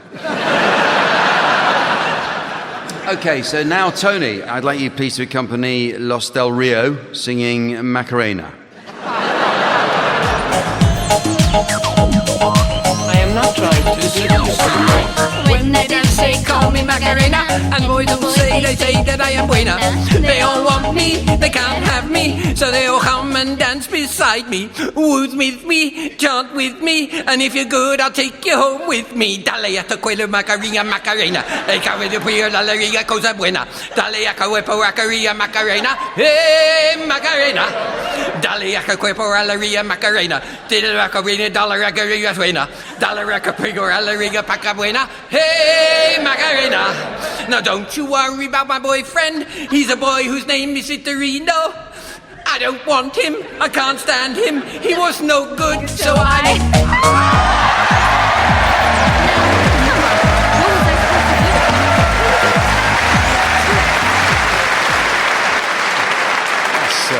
Tony Hawks and the usual half-assed effort we've come to expect from him. Shame, because that could have been really good. Finally, John, would you please accompany Johnny Cash singing I've Been Everywhere, Man? I've been everywhere, man. I've been everywhere, man. Across the deserts bare, man. I've breathed the mountain air, man. Travel I've had my share, man. I've been everywhere.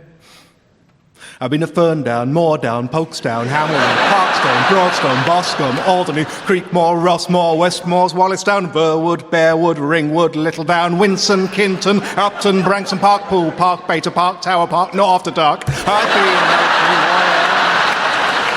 I've been at Canford, Sandford, Lulworth, Coven, Blandford, Forum, Christchurch, Whitechurch, Whitchurch, Canonicorum, Lyme, Regis, Bear, Regis, Melcombe, Regis, Castletown, Tolpuddle, Outpuddle, Piddlehinton, Puddletown, Tarenton, Tarenton, Tarenross, Sherborne, Westbourne, Wimborne, every single Winterbourne. I've been everywhere, man. I've been everywhere, man.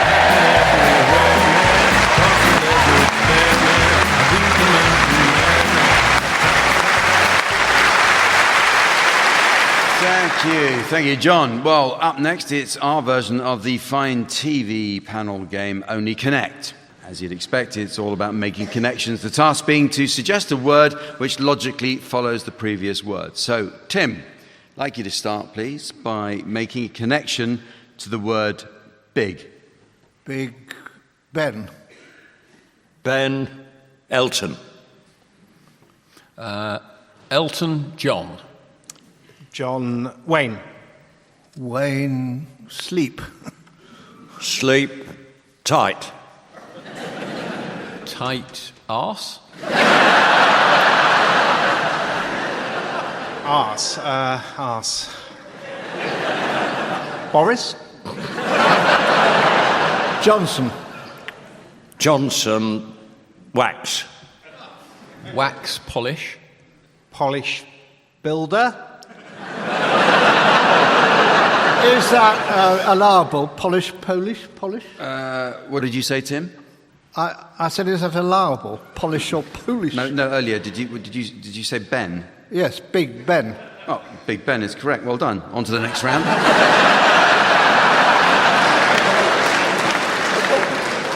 Well, the teams are going to do a spot of acting for us now in the round called Sound Charades. This is a variation. A variation in the old TV favourite Give Us a Clue, the show that featured Mime Master General Lionel Blair. Lionel recently featured in an episode of the TV quiz show Celebrity Pointless. He was an answer to the question, name a pointless celebrity. Tim and John, you're to start, please, and your title will shortly be displayed to the audience via the laser display screen. And for listeners at home, here's the mystery voice. Cider with Rosie. Cider with Rosie. So you're guessing this one, Barry and Tony. Off you go. It's a book, and it's a film too, isn't it? And it's 3 words, and it goes like this. Well, Tim, to welcome you to Dorset, I brought along some of the famous local scrumpy. Oh, that's very nice of you. But there's far too much for me here. I mean, you brought a whole oil barrel full. Yes, I'm sorry about that. I thought I was going to be on Barry's team. Never mind, I'll tell you what, let's share it with the audience. Or at least a section of the audience. Maybe the front row. No, not the front row. I don't like people who sit in the front row. It's too keen. The second row. Oh, no. No, my family's in the second row, and I don't want a repeat of Uncle Ned's funeral. They still haven't rebuilt Corfe Castle. OK, then the third row. Yeah, that's fine with me. I am very happy to share Scrumpy with that particular section of the audience. Let's do that then. The end.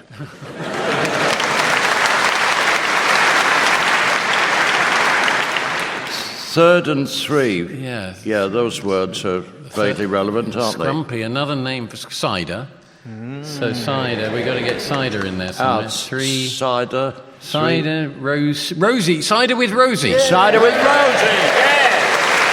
Excellent. Yes, I forgot to say, do clap if you think they're getting warm when they're guessing. It's reassuring to know that you're actually listening. Your turn, Barry and Tony, and your title is now being exhibited on the laser display board. And here again is the mystery voice for listeners at home. I'm sorry I haven't a clue. I'm sorry I haven't a clue.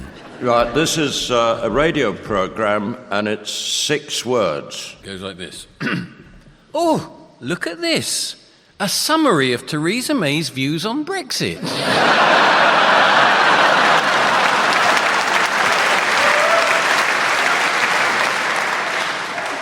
Is that it? Yes. I think it must be, I'm sorry, I'll read that again. I'm sorry, I haven't a clue. Yeah. All right, well, that was a bit of a quick one. Let's have another title out for Tim and John, please. And here's the mystery voice for listeners at home. Johnny English. Johnny English. This is a film and it's 2 words. It goes like this. Hello, I'd like to buy one of your finest locally made condoms, please.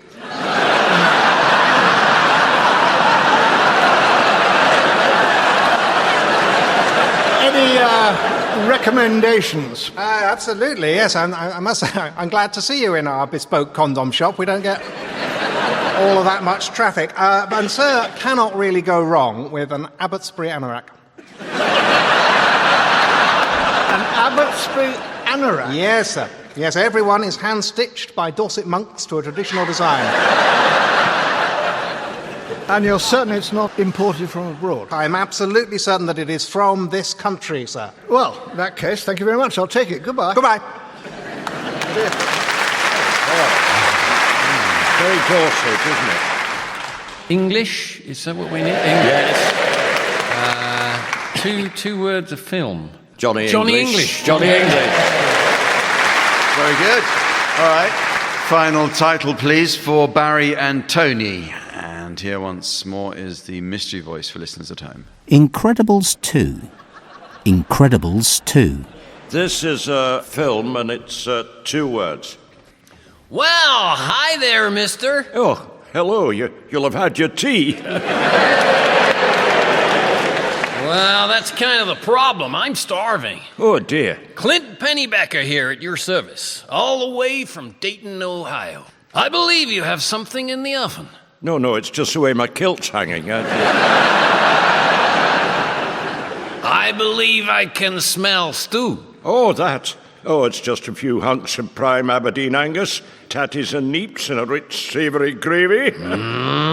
Sounds like my kind of stew. Tell you what, I never turn away a guest. Why don't you just take a seat at my humble table and watch me eat?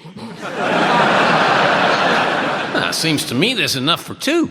Oh, very well. Here you are. Oh, boy, I love stew. How did it taste? Incredible. Really? Yeah. The stew was incredible. Goodbye.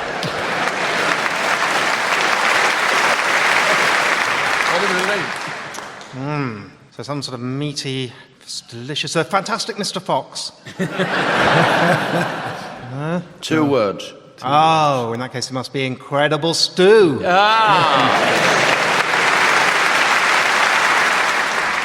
Our next round is called In Their Own Words, and it reflects the life and habits of well-known personalities.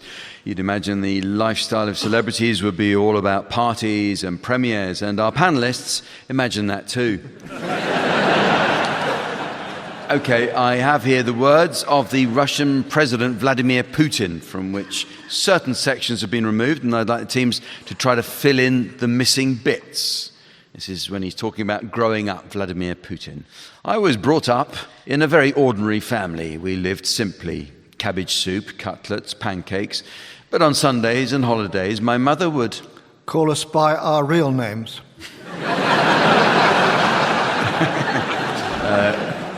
Mother would bake very delicious stuffed buns. My grandfather on my mother's side was a chef at times for Lenin and also for McCartney. Actually for Stalin. My parents tried to pay attention to my upbringing, but still I lived in freedom, and I spent much time in the spare bedroom plotting to annex the house next door. In the courtyard and the streets. Once, when I was a young boy, I chased a rat with a stick, and the rat turned on me. It tried to jump at me. I ran down the stairs, then the landing, and then down the other stairs. And do you know what the rat did? It took the lift.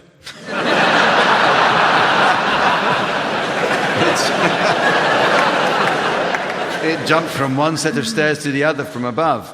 You know, there is this famous saying, you should never tell a rat anecdote. Never corner a rat.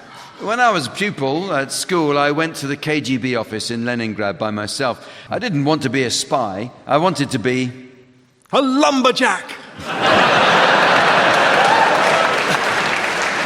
I wanted to be useful to my country. My first posting abroad for the KGB was somewhere with no spirit of innovation at all. And I had this impression that the society was frozen in the 1950s. This was Swanage.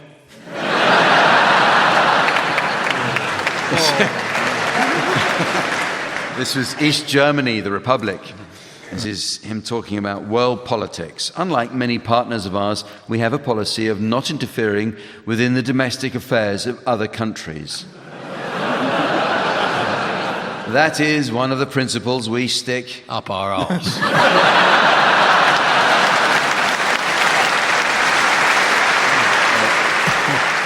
We stick to in our work. In Russia, the head of state is elected directly by a secret vote by me. A secret ballot. In the US, the leader is elected by a secret vote by me. An electoral college. We don't have anything on President Trump, and there can't be anything on him. I don't want to insult President Trump when I say this, and I may come across as rude, but... He's an arsehole.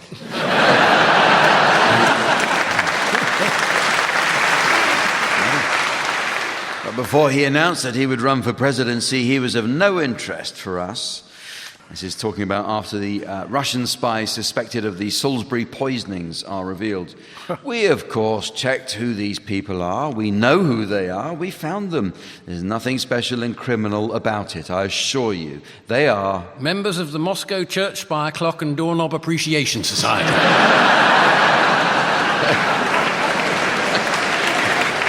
They are civilians, of course. Back on Russian politics now.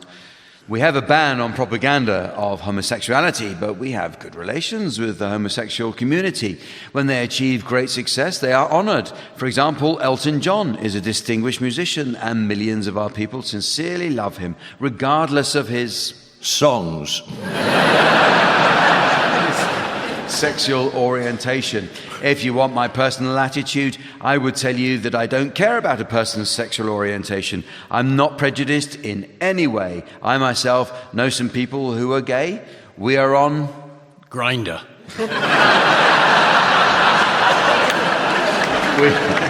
We're on friendly terms.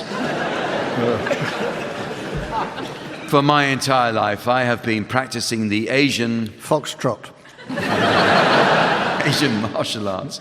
It has helped me develop a philosophy for relating to a partner. No matter who he is, he must be... covered in sequins. treated with respect. And this is him talking about himself. I'm not a woman, so I don't have... tits.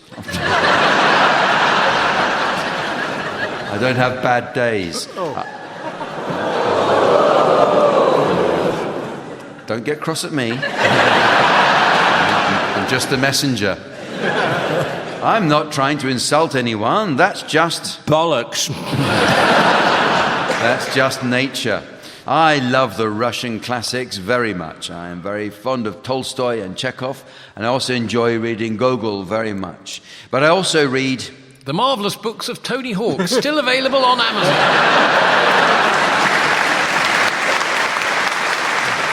Tony, you're not supposed to get the real answer. Actually, the real answer is modern literature. Oh. Okay. Well, it's very nearly the end of the show.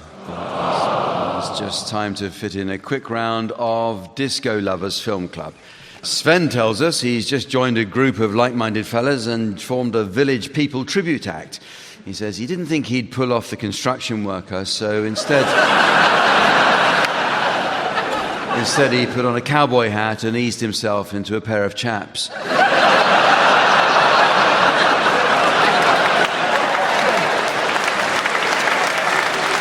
Well, in this round, teams, I'd like you please to suggest the titles of films likely to prove popular with fans of disco. Barry, you can start. Peter Pan's People. John. Dial Boney M for Murder.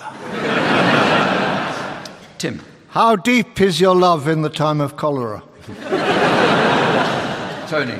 Chariots of Earth, Wind and Fire. Village People of the Damned. Some like it hot, hot, hot. I know what you did, Donna Summer. Jiving Miss Daisy.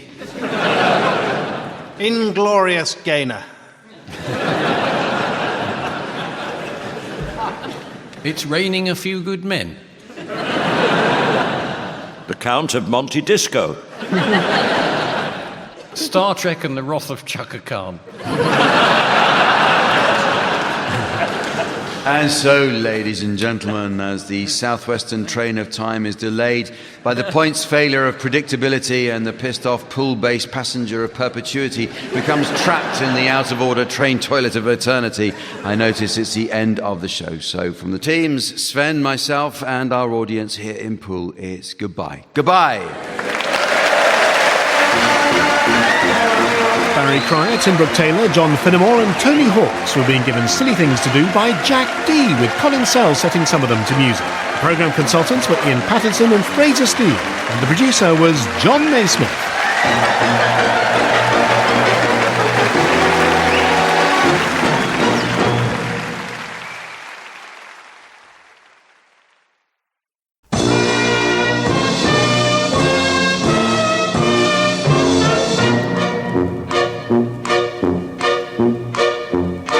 We present I'm Sorry I Haven't a Clue, the antidote to panel games.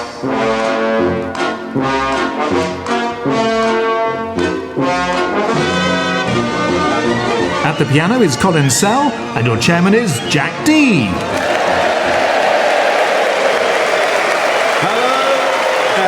Welcome to I'm Sorry I Haven't a Clue. We're coming to you once again from the Royal Festival Hall, the glittering arts hub on the South Bank, and a destination described by North London taxi drivers as, nah, sorry mate. The Royal Festival Hall was opened in 1951 as part of the Festival of Britain. Among the new consumer items on display was the innovative Kenwood mixer, named after its designer, Mr. Kenwood Mixer. The South Bank spans the boundaries of the London boroughs of Southwark and Lambeth. Lambeth was once home to the artist Canaletto, and it was while living here that he famously painted Westminster Bridge at dusk. Completed in vivid oils, Westminster Council complained they only wanted it brushed over with hammerite.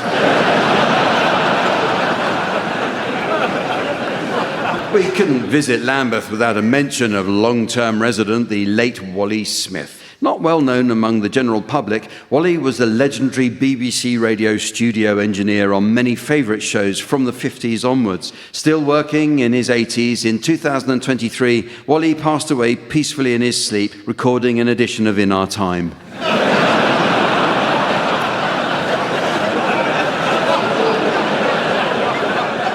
A short bus ride away at Kennington is the Oval Cricket Ground, so named because it was built in the shape of a cricket ground.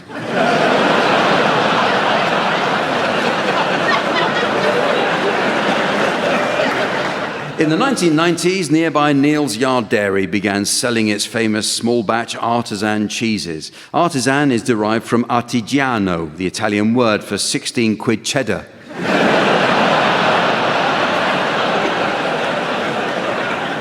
Let's meet the teams. On my left, please welcome Pippa Evans and Richard Coles. And on my right, Tony Hawks and Joe Lycett. And taking his place on the scoring desk next to me, please welcome our resident tree trunk in trunks. It's the immaculate Sven.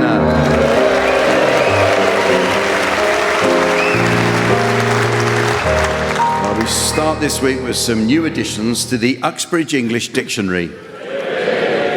A good dictionary is essential for learning the correct use of similar terms. For example, many people don't know the subtle difference between the words landslide and avalanche. Well, landslide refers to the movement of rock, soil, or debris down a slope under the influence of gravity, whereas avalanche is what Italians do around midday.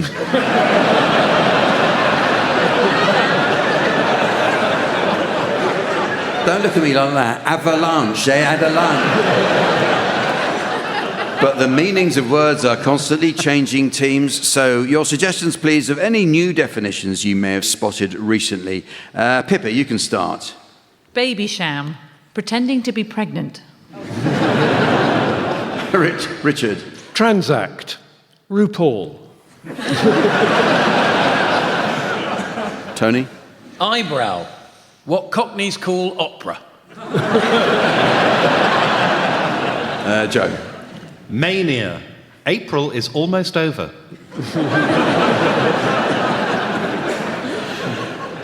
Menopause. Shut up, Gary. Niceties. Attractive sofas. I thought you were going to go in a different direction there. Loiter. Item used by smokers in Birmingham. Norway, a Geordie refusal. Laddish, a French bowl.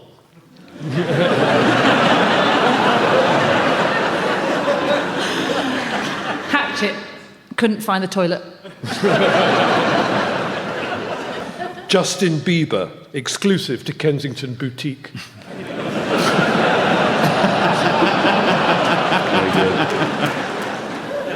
Muscular, terrifying billionaire MAGA-loving vampire.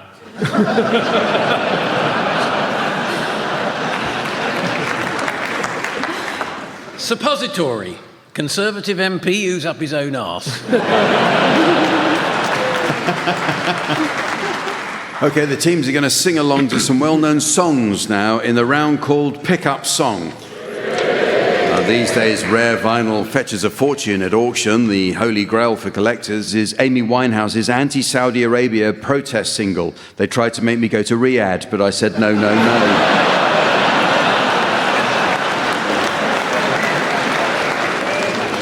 So in this round, Sven will spin the discs, and each of you will sing along to your discs until Sven turns the music down. If, on its return, you're within a gnat's crotchet of the original, I'll be awarding points. And points mean a frankly nauseating display of intellectual stasis. What do points mean? And this week's prize is just the thing for fans of Soviet-era antiseptic. It's this bottle of TCCCP.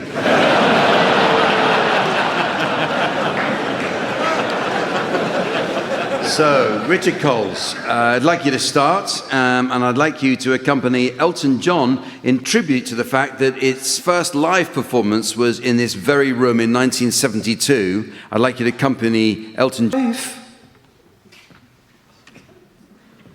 It's lonely out in space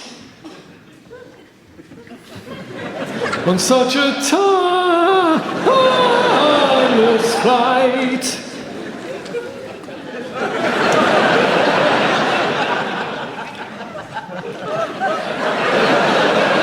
And I think it's gonna be a long, long time till touchdown brings me round again to find I'm not the man they think I am at home. Oh, no, no, no. I'm a rocket man. Rocket man, burning out his fuse up here alone.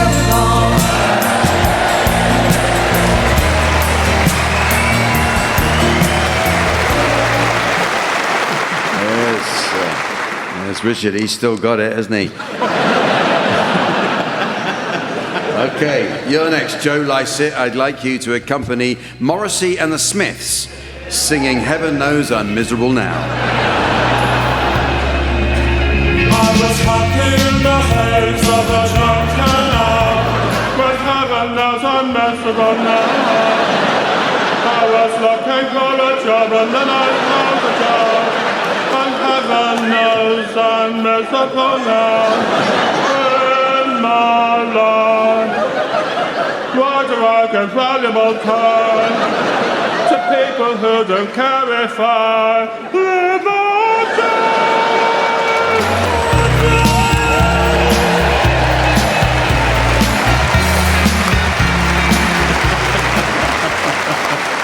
Joe Lycett there. You now, Pippa. Just put it behind you and move on.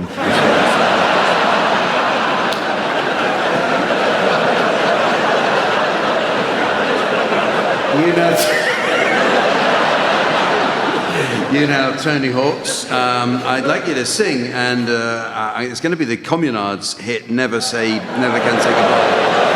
But as we are blessed with the company of Richard Coles, the founder member of the Communards, I'd like him to accompany you on the piano with you.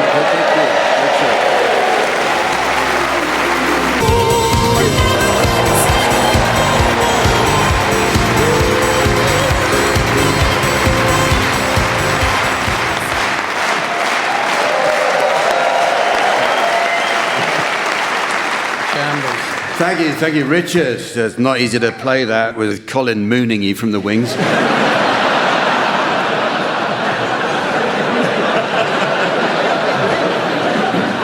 And thank you, Tony. I think if Jimmy Somerville heard that, he'd probably say, yeah, it's a bit camp. Well, the teams are going to do a spot of acting for us now in the round called Sound Charades. home of acting must surely be next door's National Theatre, which was founded by Laurence Olivier in 1963 in the classic film The Entertainer. Sir Laurence plays Archie Rice, a once popular comedian who, as the decades pass, finds his audience shrinking until he's finally reduced to trudging miserably through his tired old jokes to increasingly ambivalent audiences on wet, wintry December evenings. Imagine being that guy.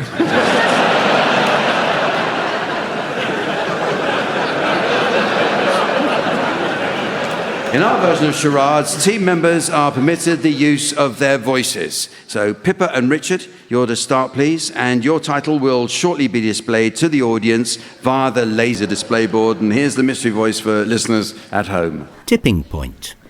Tipping point. This is a TV game show, and it's 2 words. Oh, hello. I was wondering if you could give me directions. I'm looking for the illegal landfill site.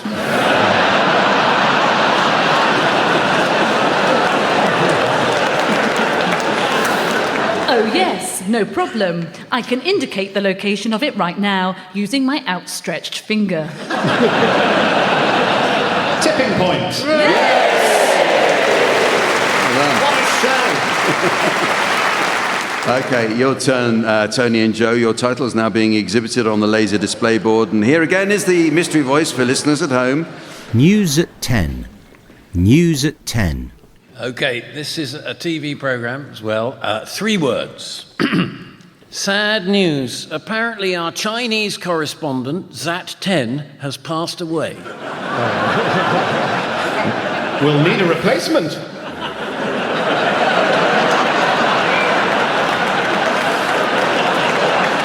That would be news at 10. Okay, final title now for you, Pippa and Richard. And here's the mystery voice for listeners at home. A quiet place. A quiet place. It's a film, and it's 3 words. Hey, how are you? Shh. What? Don't disturb it. What? Shh. What? The fish.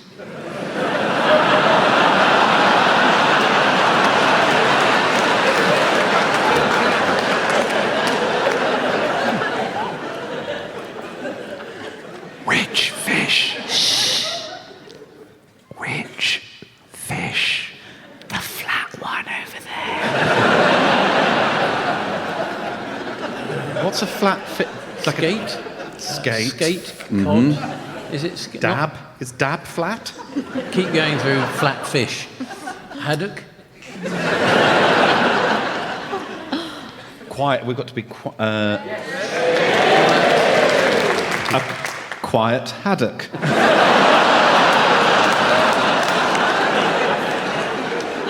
Place? A quiet place.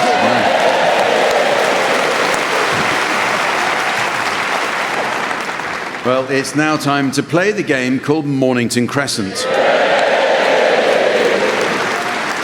But first I notice our postman's sack is bulging with a letter. It comes from a Mrs. Trellis of North Wales. She writes, "Dear Santa Claus, at this time of year I think back to my late father. Every December he had a job delivering Christmas parcels door to door to the hard of hearing. He loved that job, although the training was very tough. He spent 6 months at the School of Hard Knocks." Yours sincerely, Mrs. Trellis.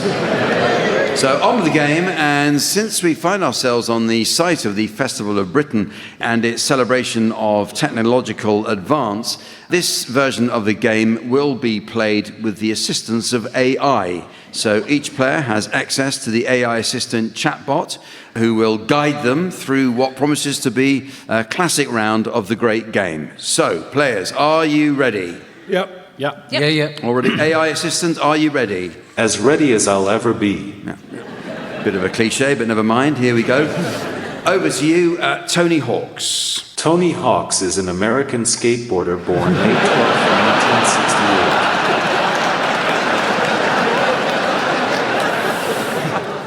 1968. Okay. Well, I think I could go Oxford Circus. Historically speaking, 3.5% of all possible openings have been Oxford Circus. Oh, that's quite good. That's good. It has never led to player one winning. Richard Coles. Gloucester Road. Oh, it's Joe's first go, isn't it? It is. It's the first time he's played, that's for sure. Yeah. I think you can. I don't think you don't want to pull your punches at this point. I think you. Sorry, Joe. Gloucester Road. Gloucester Road. No, it came with an apology, so that's yeah.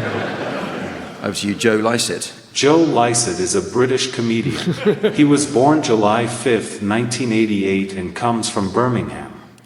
Can't we just, unplug this? If I came from Birmingham, I would unplug myself.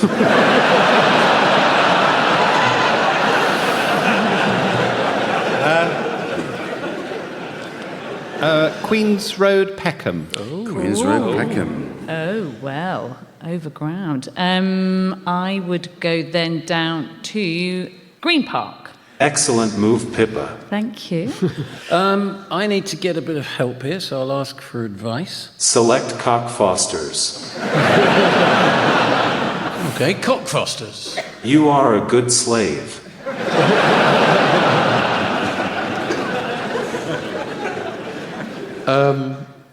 Waterloo. No, a better response is Mornington Crescent. It wouldn't have been because that would compromise the lateral. So what do you mean it compromises the lateral? Well, you can't declare when you're in NID. That's the point, you see. So yeah. You're making it up.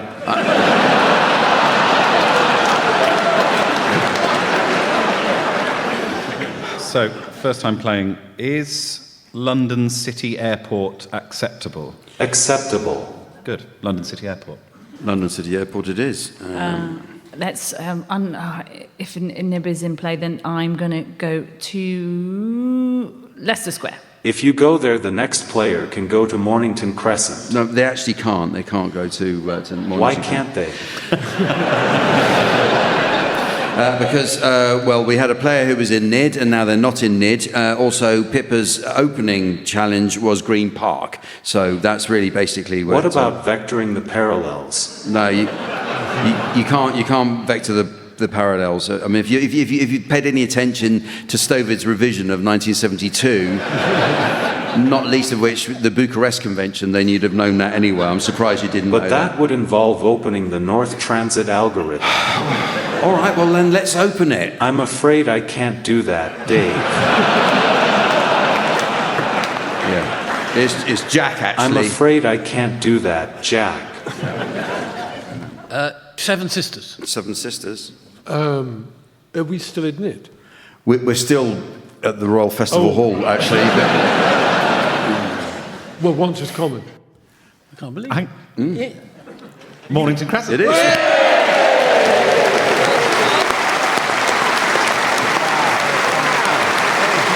First time player. Okay, next is a round called Marching Time. I see Colin has cleared a path for the teams to march round on, so platoon by the left, quick march. Okay, teams, in this round we're going to try out some marching chants for other non-military occupations. So I'll call out the name of each team in turn together with the name of a different occupation or group, after which you teams will begin your chant. And the first up is Tony and Joe, and you will be Thames Water executives. We get paid for building drains. We get paid for building drains. That overflow each time it rains. That overflow each time it rains. Filling rivers day and night. Filling rivers day and night. We get a bonus, you get shite. We get a bonus, you get shite. Your turn, Joe, and you'll be beauticians. For a price that's very fair. For a price that's very fair. We remove unsightly hair. We remove unsightly hair. Including, and we must be blunt. Including, and we must be blunt. The strip that's down there on your front. The strip.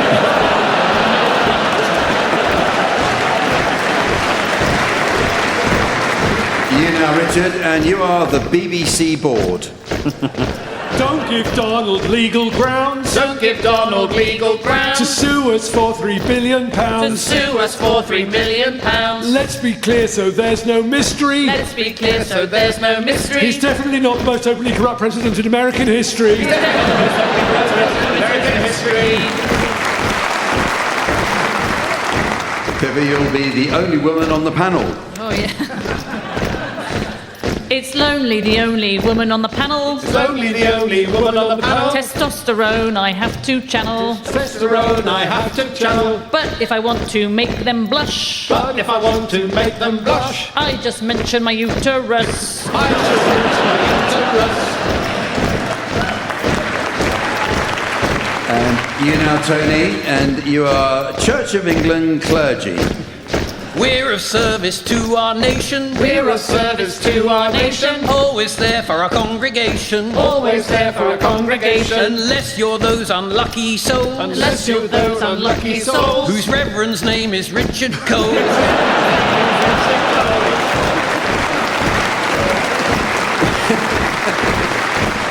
Richard, now you are Sandringham staff.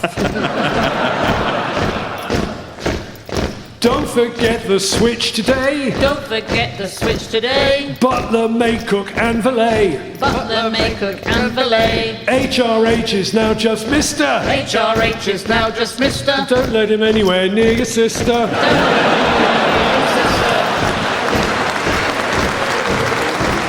And finally, Joe, you'll be first-time panellists on I'm Sorry I Haven't a Clue.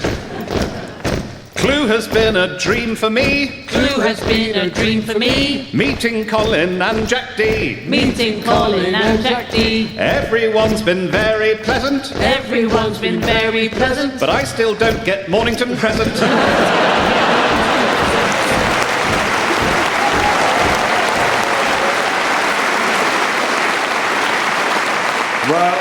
Well, it's very nearly the end of the show. But there is just time for a festive round called Christmas or Bedroom. Now, always keen to maximise profits, TV companies have moved into seasonal merchandising. For example, supermarkets now stock Lee Mack's 1% Club Christmas crackers, Bradley Walsh's The Chase Christmas crackers, and there are even old Greg Wallace MasterChef Christmas crackers.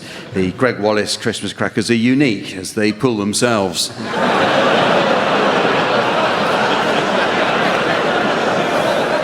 Well, teams, in this round, I'd like you to come up with phrases that might be suitable for use both in the bedroom and during the Christmas festivities. Joe, you can start, please. Please don't refer to them as the giblets. Richard. Is that Tiny Tim you're holding, or are you just pleased to see me? Pippa. Perhaps it'll look more impressive once we've wrapped some tinsel round it. Tony? Why don't I just shove it in before the guests arrive?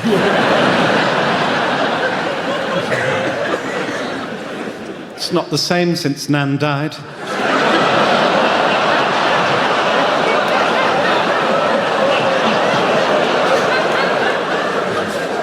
Oh, come, Emmanuel.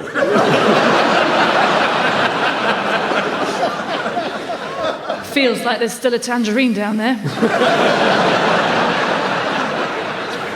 Come on, pull one with me, Granny. You could at least try and look like you're enjoying it. We've run out of cling film.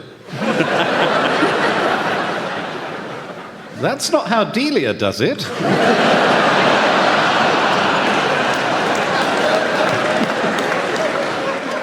Well, it's lovely, but I think it might be a bit too small for me. If you can get it up in the window, the neighbours can enjoy it too.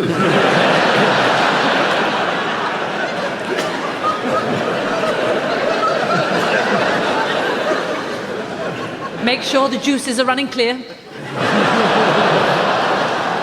There's nothing I like better than a rousing carol.